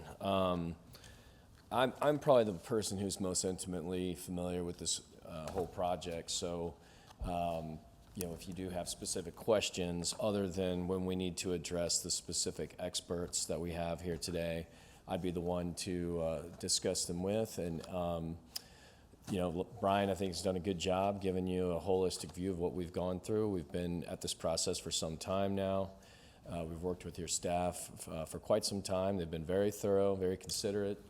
I feel they've definitely operated with the city of Tarpon's best interest, definitely being very thoughtful of what the board is concerned with, what the commission is concerned with, and definitely the residents.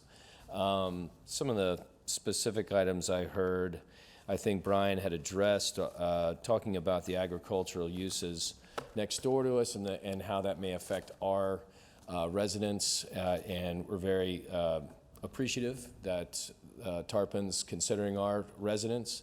I think our residents we're definitely going to make them very aware of what's going on there. I don't think they won't be aware, but we are absolutely in agreement that, if there needs to be some kind of something within the HOA documents or some kind of pamphlet, something that's handed out with the marketing material, contracts such as that will not be an issue.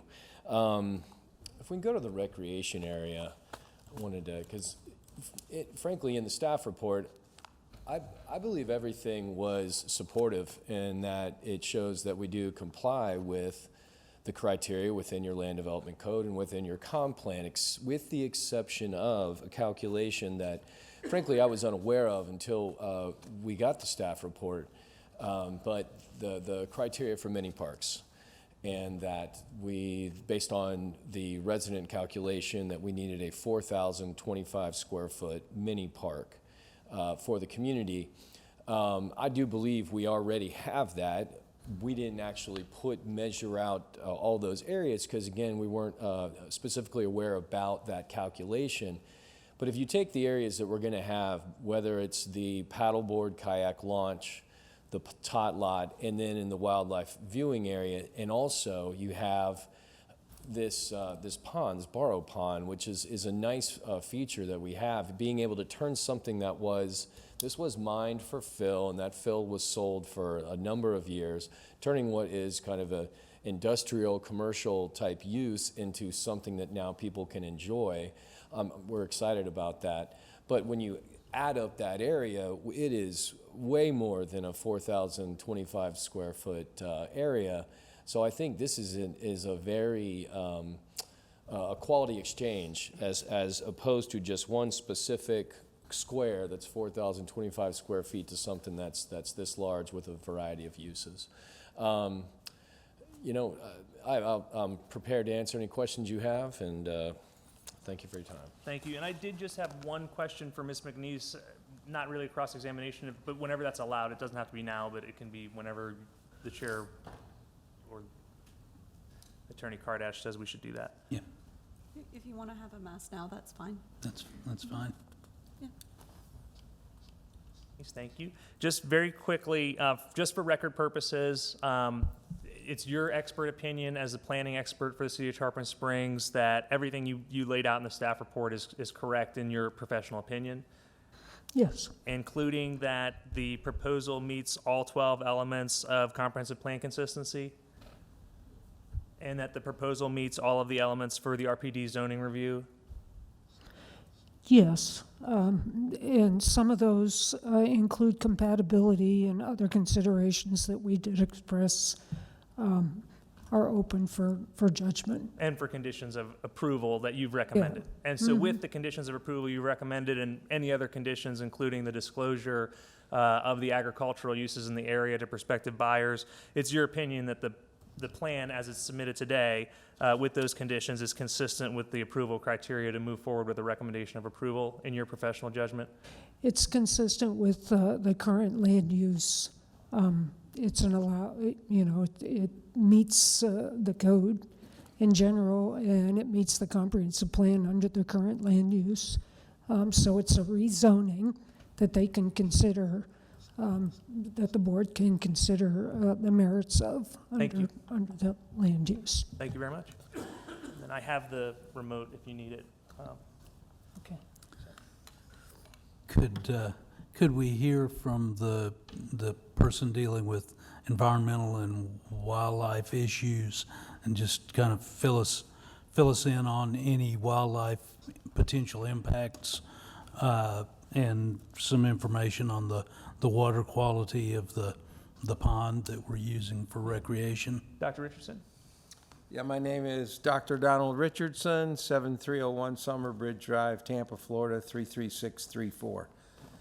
Yes, I've been working on this project for 5 years, and all of the protected wildlife, like gopher tortoises that we have on site, are all going to be relocated via the FWC permit process.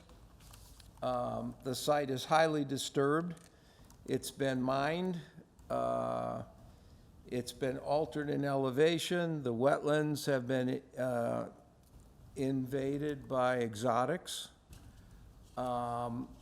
So we feel that by eliminating any impacts and providing a buffer, we then get water recharge, groundwater recharge, et cetera, which is a benefit for the subdivision. How that relates to the pond is very deep. When it was dug by the owner, it was dug deep, and it was used as a catfish pond for a lot of years. It's very clean and very clear. So the littoral shelf that's associated with that pond is narrow, but effective for the pond because it's deep. So you get a lot of turnover in that pond instead of it being the typical 8 to 12 foot deep pond. In Florida, it's 20 feet plus. So overall, I think environmentally, we've stayed away from the wetlands. We have no impacts. We've provided buffers that are twice what is required in the ERP process through SwiftMud. So I think the owners have done a good job.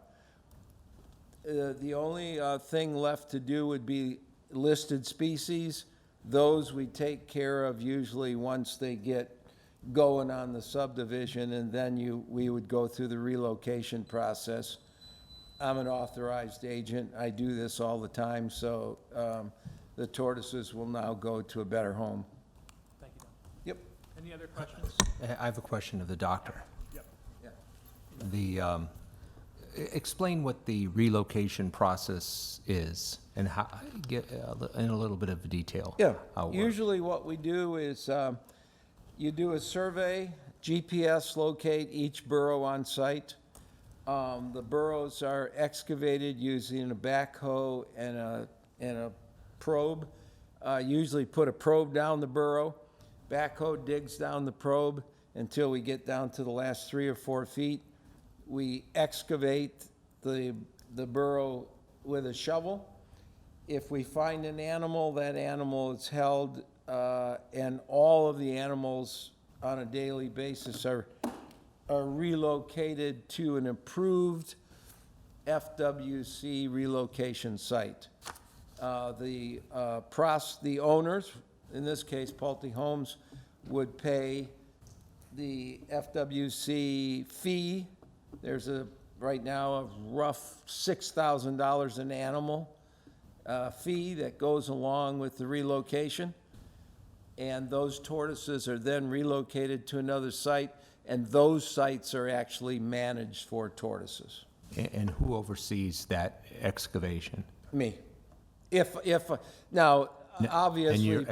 And you're paid by the applicant? Well, yes, Pulte Homes would either hire me or somebody like me who's an authorized agent. So the applicant pays Yes, the you or somebody like you to, I mean, and I understand this is the process, but Yeah. It's Yeah. a slightly, Yeah, most of the, excuse me, what'd you say? Sorry, I just said it's not in an envelope. I was teasing. but most of the relocation. Well, I don't understand. What'd you say? It's not in an envelope. I said it was not in an envelope, like that it's all done through a formal process through the FWC. Yeah. He manages it. He's Yeah. the proper consultant. Okay. Yeah, so what would happen is that Pulte Homes would have to write, say if you got 50 gopher tortoises at $6,000 apiece, Pulte would write a check for $300,000 to FWC. FWC would take that money and manage the area that they put these 50 tortoises in, which is part of a larger tract. And that's basically that process. For the burrows that are out there, I think the last count was 30-some. Because we've been at this for 2 years, they would have to do another survey, update the numbers, apply for an FWC relocation permit. That takes about a month or 2. Then they would hire somebody like myself that would take 2 or 3 days to relocate those tortoises to a new site. Now, that process, that FWC process, is for any protected species that's on site. Whether it be a bird or an animal, there is a protocol that you would have to go through for FWC. Thank you. Okay? Are the non-native invasive plant species to be removed to improve the wetlands? Just in the buffer, yes. Yes, because what we don't want to do, like for all subdivisions, you don't want to have people like myself or landscapers start spraying natural wetlands, because then we would eliminate those. But in the buffer, yes, any of the buffer requirements for open space would require removal of exotics. Thank you. I believe that's a condition of approval as well. But yes, sir. Any other questions? Other questions of the applicant? Thank you very much.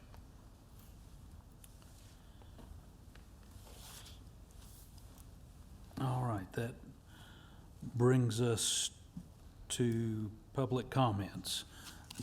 Do we have members of the public here wishing to speak in favor of the proposal?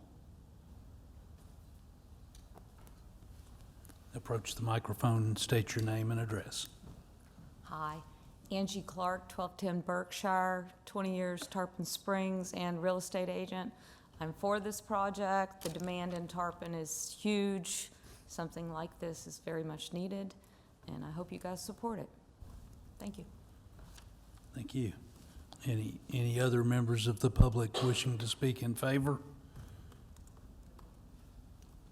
Yep. Although, I guess I shouldn't, it's more of a question and comment than it is Name speaking. name and address, please. I'm sorry, Darla Early, 121 Can Collins I have a South point of Drive. order, point of order. Yes. Sorry? Okay, you are a new appointed alternate, right, to this board? Yes, Okay, but I have not been sworn in. no, I hear you. And you're saying this will not come back here again? Because I don't want her to make statements that will Show that show she's her leaning one that she way or wouldn't the be other able on an to, she would not application. be able to vote if this ever came back. Right. Because she may be a member on this board. Right, so she can comment as a member of the public before she's been sworn in. If she were already a sworn board member and we're going to be casting a vote on this particular item, that would be the issue. But once this is approved and it moves forward, then she would be in the same position as any other board member for the estate portion, because that was the only portion of this project that could come back in the future. But from the way it was sounding, it could be a substantial amount of time before that comes back. But she can make comments as a member of the public at this. But there are times where things come back, like the first applicant we had tonight. Right. That came back because the Board of Commissioners said there was additional information that had to come back here. So it's possible this could be the same, and if she makes comments now in support, does that in any way compromise her on being a voting board member? I can alleviate this problem by. No, I need to ask, I'm asking, sure. I'm asking a Okay. legal opinion. Currently, there's nothing that I can think of that would prohibit her from then voting. Okay, Because I it just wanna wouldn't, make it sure she's wouldn't good. constitute a legal conflict. And the application that may come before you later, I mean, may be completely different from what she's But it heard actually here could be today. this application if, in fact, the Board of Commissioners were to send it back to us for some reason of additional documents or additional evidence that they feel we didn't see and they want it coming back to us. Right. Having a board member Right. vocalizing a proponent of a project of which she might be able to vote on. Right. Okay. So she right now is commenting as a citizen on what was presented here today. And in the future, if it ever were to come back, then we could do exactly what we did tonight and reference today's hearing. And the hearing will have her on record saying what she's saying. And what she's saying here tonight, I'm assuming, is going to be on what's been presented. And the same way that you would hear it again if it were presented a second time to you. Okay. So I think she's fine. All right, thank you. Proceed. It's more of an issue that I wanted to bring up, and I first, let me start out by saying, I don't have enough knowledge on this issue, this Burrows Pond, that was brought up and has been discussed. I'm not familiar with it. I haven't lived here long enough to know about Burrows Pond. But I was curious about whether or not any kind of study, I'm not familiar with the springs, the location. I don't know if there's a map of those springs. Does any of this affect that, and should we be talking about it? Honestly, I'm not standing here as a proponent or against. It's something that I haven't heard anybody talk about. Thank you. Thank you. Thank you. Do we have additional members of the public wishing to speak in favor? Seeing none, do we have additional members of the public wishing to speak against? All right, seeing none, we'll close public comment. Another point of order. Yes. We had a letter written that you said was part of the thing. Can that be read into the record? Go ahead, you can go ahead and read that into the record.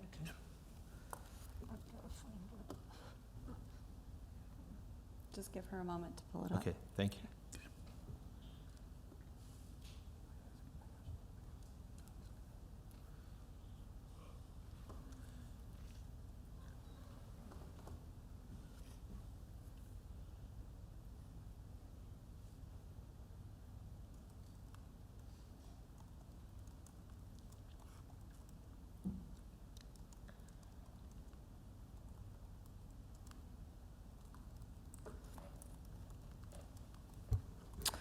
The letter is, this is an email from Karen Van Dam, dated Monday, October 17, 2022, regarding McAlpin Trust, AKA Keystone Village. Hi, my name is Karen Van Dam. I just purchased my forever home at 2343 Keystone Road. I moved here from St. Petersburg to get away from the overbuilding, just to find out that a piece of land 1 lot away from me is about to become a subdivision. I am 100% against this happening. It devalues my property and makes Keystone more dangerous than it already is. This area is a beautiful slice of old Florida. I don't know anyone around me that is on board with this idea. I have no problem with the rule that my property has, which is 1 home per 2 acres. That would be fine. I hope the city is in touch with the people this directly impacts. We should have a major say in what happens here. Thank you, Karen Van Dam, and then she gives her phone number. Thank you. Thank you. All right, with that, we'll close public comment and call for staff rebuttal or closing comments. Yes, I've got a couple of things. First of all, looking at the survey of the property, which is on your PDF, pages 222 and 223, I would say the elevations on the property, least of the uplands, is 5 to 6 feet. In the like west and northwest areas where it's still relatively natural. As you get near the pond, you're looking at 5 to 11 feet. Then down in the southeast, it's 8 to 27 feet. So there's, as we said, some of this, and the applicant may be able to address it, maybe from the cut and fill activities. Some of that property is in X zone, flood zone, so it's higher elevation, especially down at the southeast. So there is quite a bit of topographical variation there. Also, our secretary has looked up the number of postcards. There were 64 addresses that received postcards on this. And if you'd like, I could answer Ms. Early's question. I think you asked if there are springs on the property. I would say there aren't. I would ask the biologist to confirm that if you'd like, but no, there are no springs on the property. Also, in addition, since your packet, the applicant submitted 3 documents. One is the county letter that is in your packet is unsigned. The applicant submitted a signed copy of that. We do have it in case you want to look at it. Also, we have an updated letter from Pinellas County on the utility availability, so that we do have that. And they submitted a signed copy of the waiver letter that they received from Pinellas County for Keystone Road. Okay, thank you. And if the applicant would like to make a rebuttal or closing comments. Yes, Mr. Chair. Very briefly, again, appreciate your time tonight. I know it's a long meeting, and appreciate the staff, especially Director Vincent, Ms. McNeese, for all of the hard work they've done and the thorough staff report, thorough review that they've done. Just to address a couple of things very briefly, there are sufficient elevations in the southeast corner where the lots are clustered, as Ms. McNeese said, between 8 and 27 feet. The highest elevations are in that area, so we're not concerned about flooding in those particular areas where the homes are. Dr. Richardson did confirm that the Barrow Pond is a Barrow pit that was turned into a man-made pond, so it's not a natural body of water. It's not connected to any springs. So hopefully that addresses that concern. As far as Ms. Van Dam, you've got competent substantial evidence in the record from both the Pinellas County Board of Adjustments, who approved our connection to Keystone Road, from your staff review, from Mr. Steve Henry and Robert Phelps' expert traffic engineering reports, which are in this as part of our application. He's also here to answer any questions you have regarding traffic or those issues. So you don't have, as Attorney Kardash will correct me if I'm wrong, and I'm not your attorney, but from my perspective, the competent substantial evidence that's been submitted to you today is the staff report and the testimony of your planning expert, Ms. McNeese, and our application, our reports, the reports of our experts, and the testimony of Mr. Hayden and Dr. Richardson. And there is no competent substantial evidence to rebut or refute any of that. And so there's no other expert here that's telling you that that's incorrect, or that anything that Ms. McNeese said was incorrect, or that we failed to meet any of the approval criteria. So the unrebutted evidence is that we meet all of the approval criteria, and that this project is not asking for any substantial waivers or flexibility or changes or anything that would cause a major concern. I did want to cite to just one case. It's Catherine Bay LLC versus Fagan. It's a 2010 first DCA case regarding lay witness testimony. First off, Ms. Van Dam wasn't here, so we weren't able to cross-examine her. So I think you need to take that in consideration. Secondly, the case law explains what competent substantial evidence is as it relates to lay witness opinion and lay witness testimony. And this is from the Catherine Bay case. The site is 52 Southern 3rd at 30. Lay witnesses may offer their views in land use cases about matters not requiring expert testimony. For example, lay witnesses may testify about the natural beauty of an area because this is not an issue requiring expertise. Lay witnesses' speculation about potential traffic problems, light and noise pollution, and general unfavorable impacts of a proposed land use are not, however, considered competent substantial evidence. Similarly, lay witnesses' opinions that a proposed land use will devalue their homes in the area are insufficient to support a finding that such devaluation will actually occur. And I think that was what she was most concerned about. But I think we showed you in the images of Ms. Van Dam's home, and I'm trying to get this to work again. Maybe it switched out of our, anyway, her home is about 360 feet away from the closest lot line, separated by forests.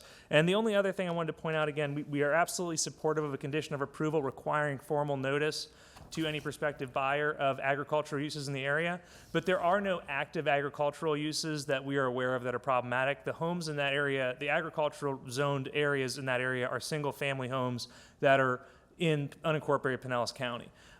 They're not farms. They don't have cattle or things like that. And as I can't remember, Miss Director Vincent said, if God forbid someone was to say they wanted to put a shooting range directly up to the back of one of these people's homes, there would be public notice, and it would have to go to a board hearing of the Pinellas County Commissioners before any of that could happen. So again, we thank you. We are here to answer any of your questions, and we hope that you will recommend approval with the conditions and any additional conditions. Can I ask a question? Yes. What are the, of the units, and I don't expect you to have an exact number, what are the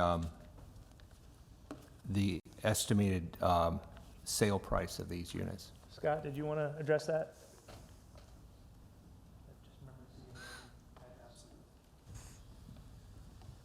Good evening. My name is Scott Himmelho. I'm at 393 Drayton Way, Palm Harbor, Florida, 34685. I am with Pulte Group. I think probably the best answer to your question would be if I pointed to an existing community we have where we're going to sell similar product. We have a community, Pulte Group, obviously we're a publicly traded company. You can go to our website and you can look up various communities that we have. The community in particular is in a development that we didn't design, but we'll be selling similar product. It's called Cedarbrook. It's in Riverview. We're currently selling those homes. The smallest floor plan, 1,850 square feet, is starting in the low 400s. The largest floor plan, 3,500 square feet, is in the high 400s. Obviously, as we go through the approval process here, we would go through, have to get our construction plans approved, develop the site, build a model, open for sale. You're probably talking 15 to 18 months down the road before we would open.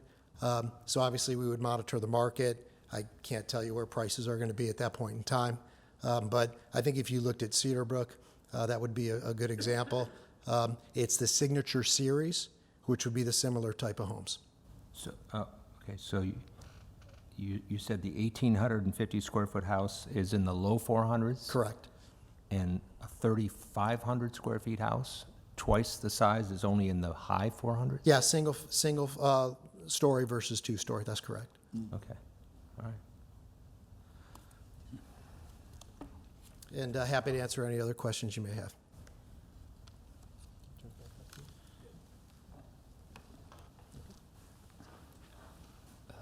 Chair, I don't have a question, but I did want to refresh our memory that council was clear that we actually have 2 resolutions that we were going to review tonight, and that it was important that there were 2 public comment portions that were to be addressed. Maybe that had already been done, but I don't think that that was delineated carefully enough, considering that you brought it to the attention at the beginning. Right.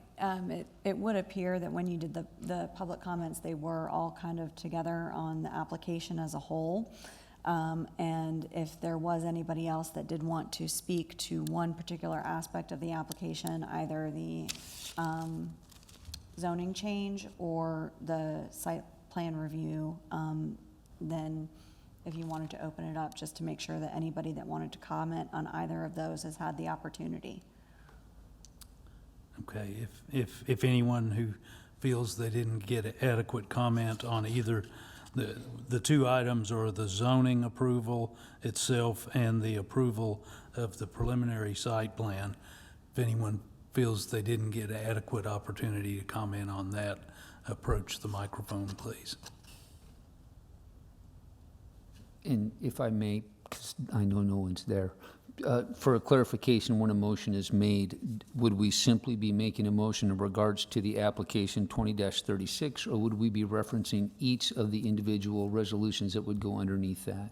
Right, so you have to do one motion to address the zoning change, which is the approval of the ordinance that I read by title into the record, and that was ordinance 2022 -28. So, and that's the one you would have to address first, because that is the one that effectuates the land use change.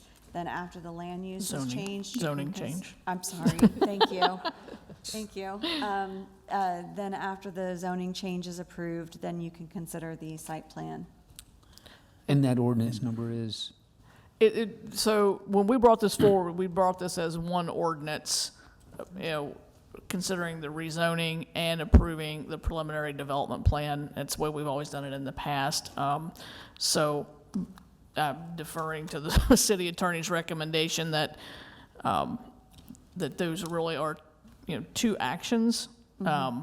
So even though it's in one ordinance tonight, is that problematic moving forward for us? Should we? So for efficiency, right? Because everything tonight, instead of hearing all the presentations twice, Right. They are related. So it is okay to have those presentations like that. It is imperative, though, that when you do the approvals, it's clear that they're approving the zoning change prior to the actual site plan.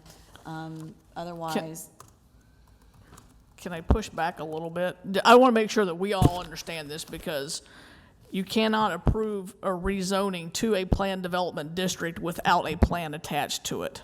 Right. So that's why I have it together. So I just want to make Right. sure that we're Yeah, I Okay. understand what you're Okay. saying, All right. and that's I'll fine. go sit I down. understand what you did. I understand how you drafted it. Okay. I just always advise my boards to be very clear that Okay. they're approving both, that they're saying that this land use or this zoning change meets the criteria Okay. for such a change, and then looking at the application of what the applicant is bringing forward to that change as the second part of it.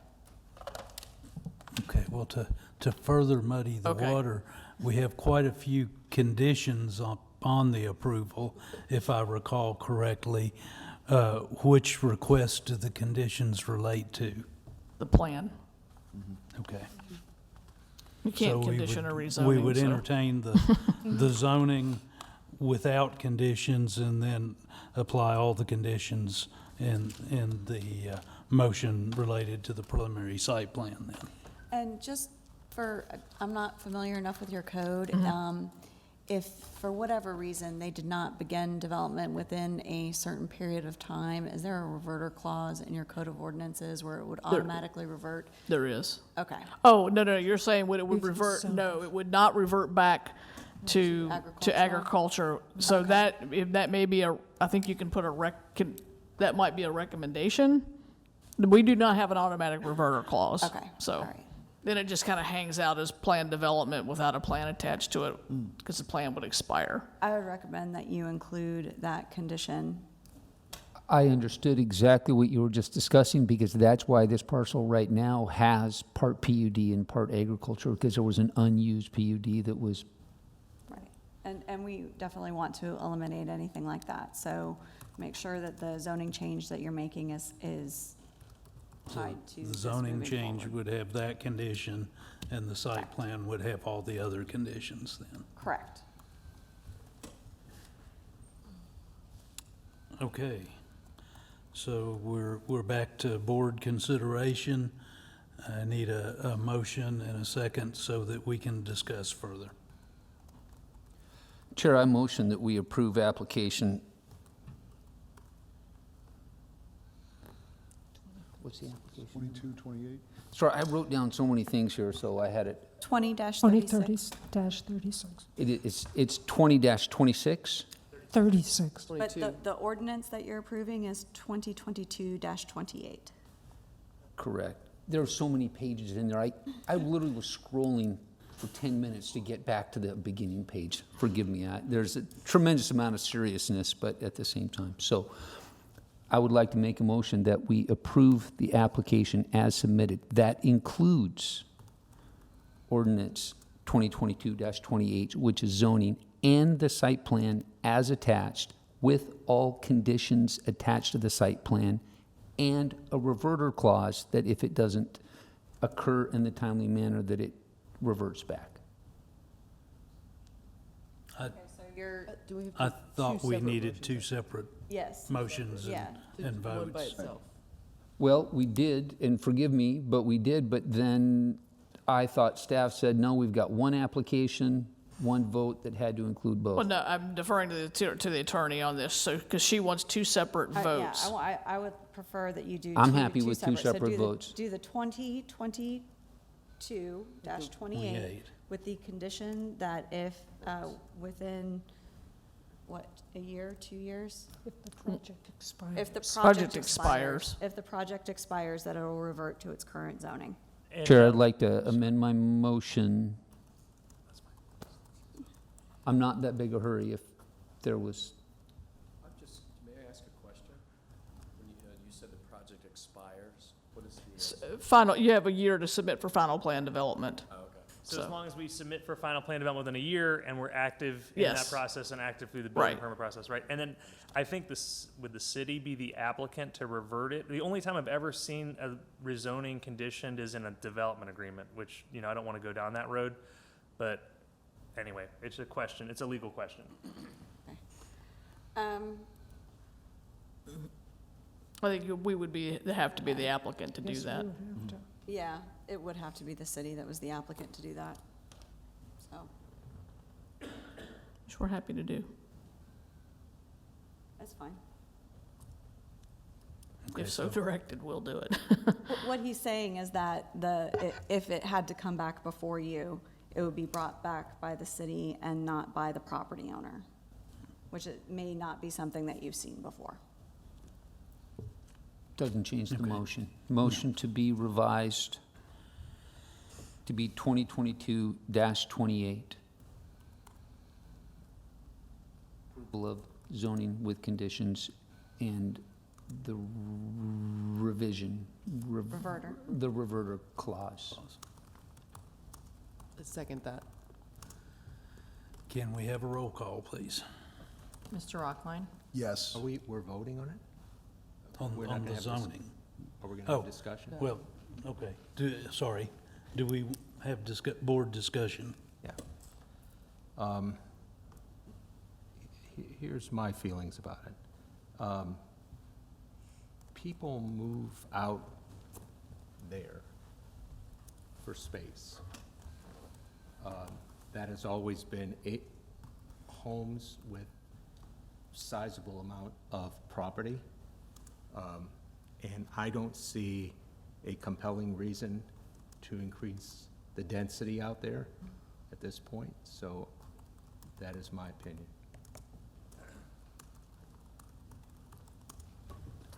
Excuse me? We don't need, go ahead. Any further board discussion?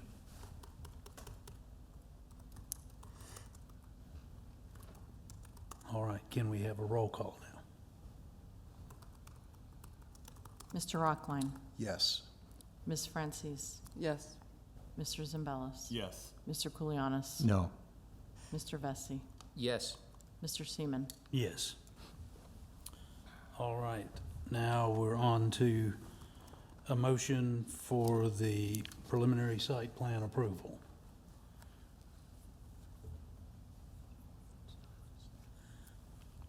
Can you give us the ordinance number on that, please? That's the application 2036, as it relates to ordinance 2022-28. And I would make that motion, Mr. Chairman, for approval of application 20-36 to waive the design requirements for the site plan with the aforementioned conditions, which were quite numerous, but to include them all. If staff may be recognized, would you like to add the condition offered by the applicant to notify in the homeowner's documents the prospective buyers of the agricultural uses? Yes, Yes. I would add that. I'd like to second that motion. Can we have board discussion? I'd like to give just a momentary discussion as we're almost out the door. I've fished that pond, and I disagree with the expert PhD. It's not a catfish pond, it's a bass pond.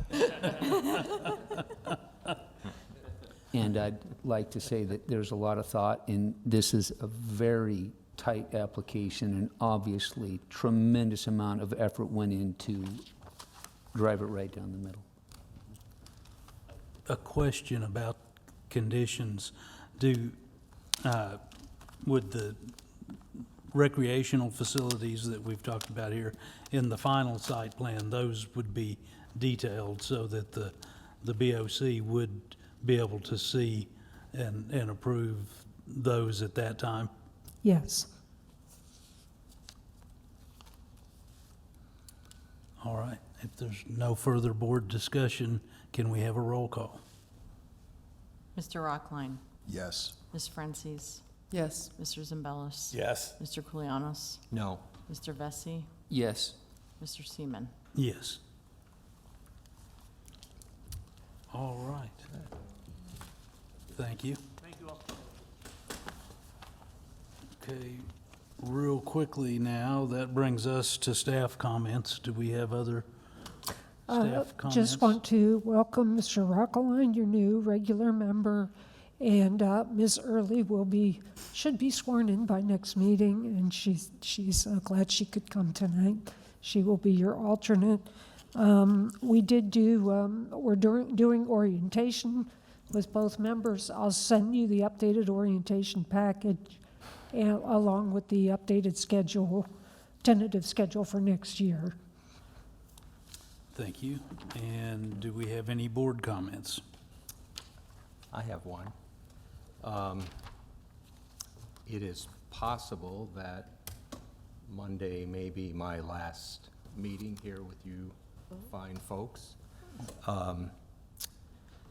And I have enjoyed being on this board immensely, and I'm proud to be a member of this board.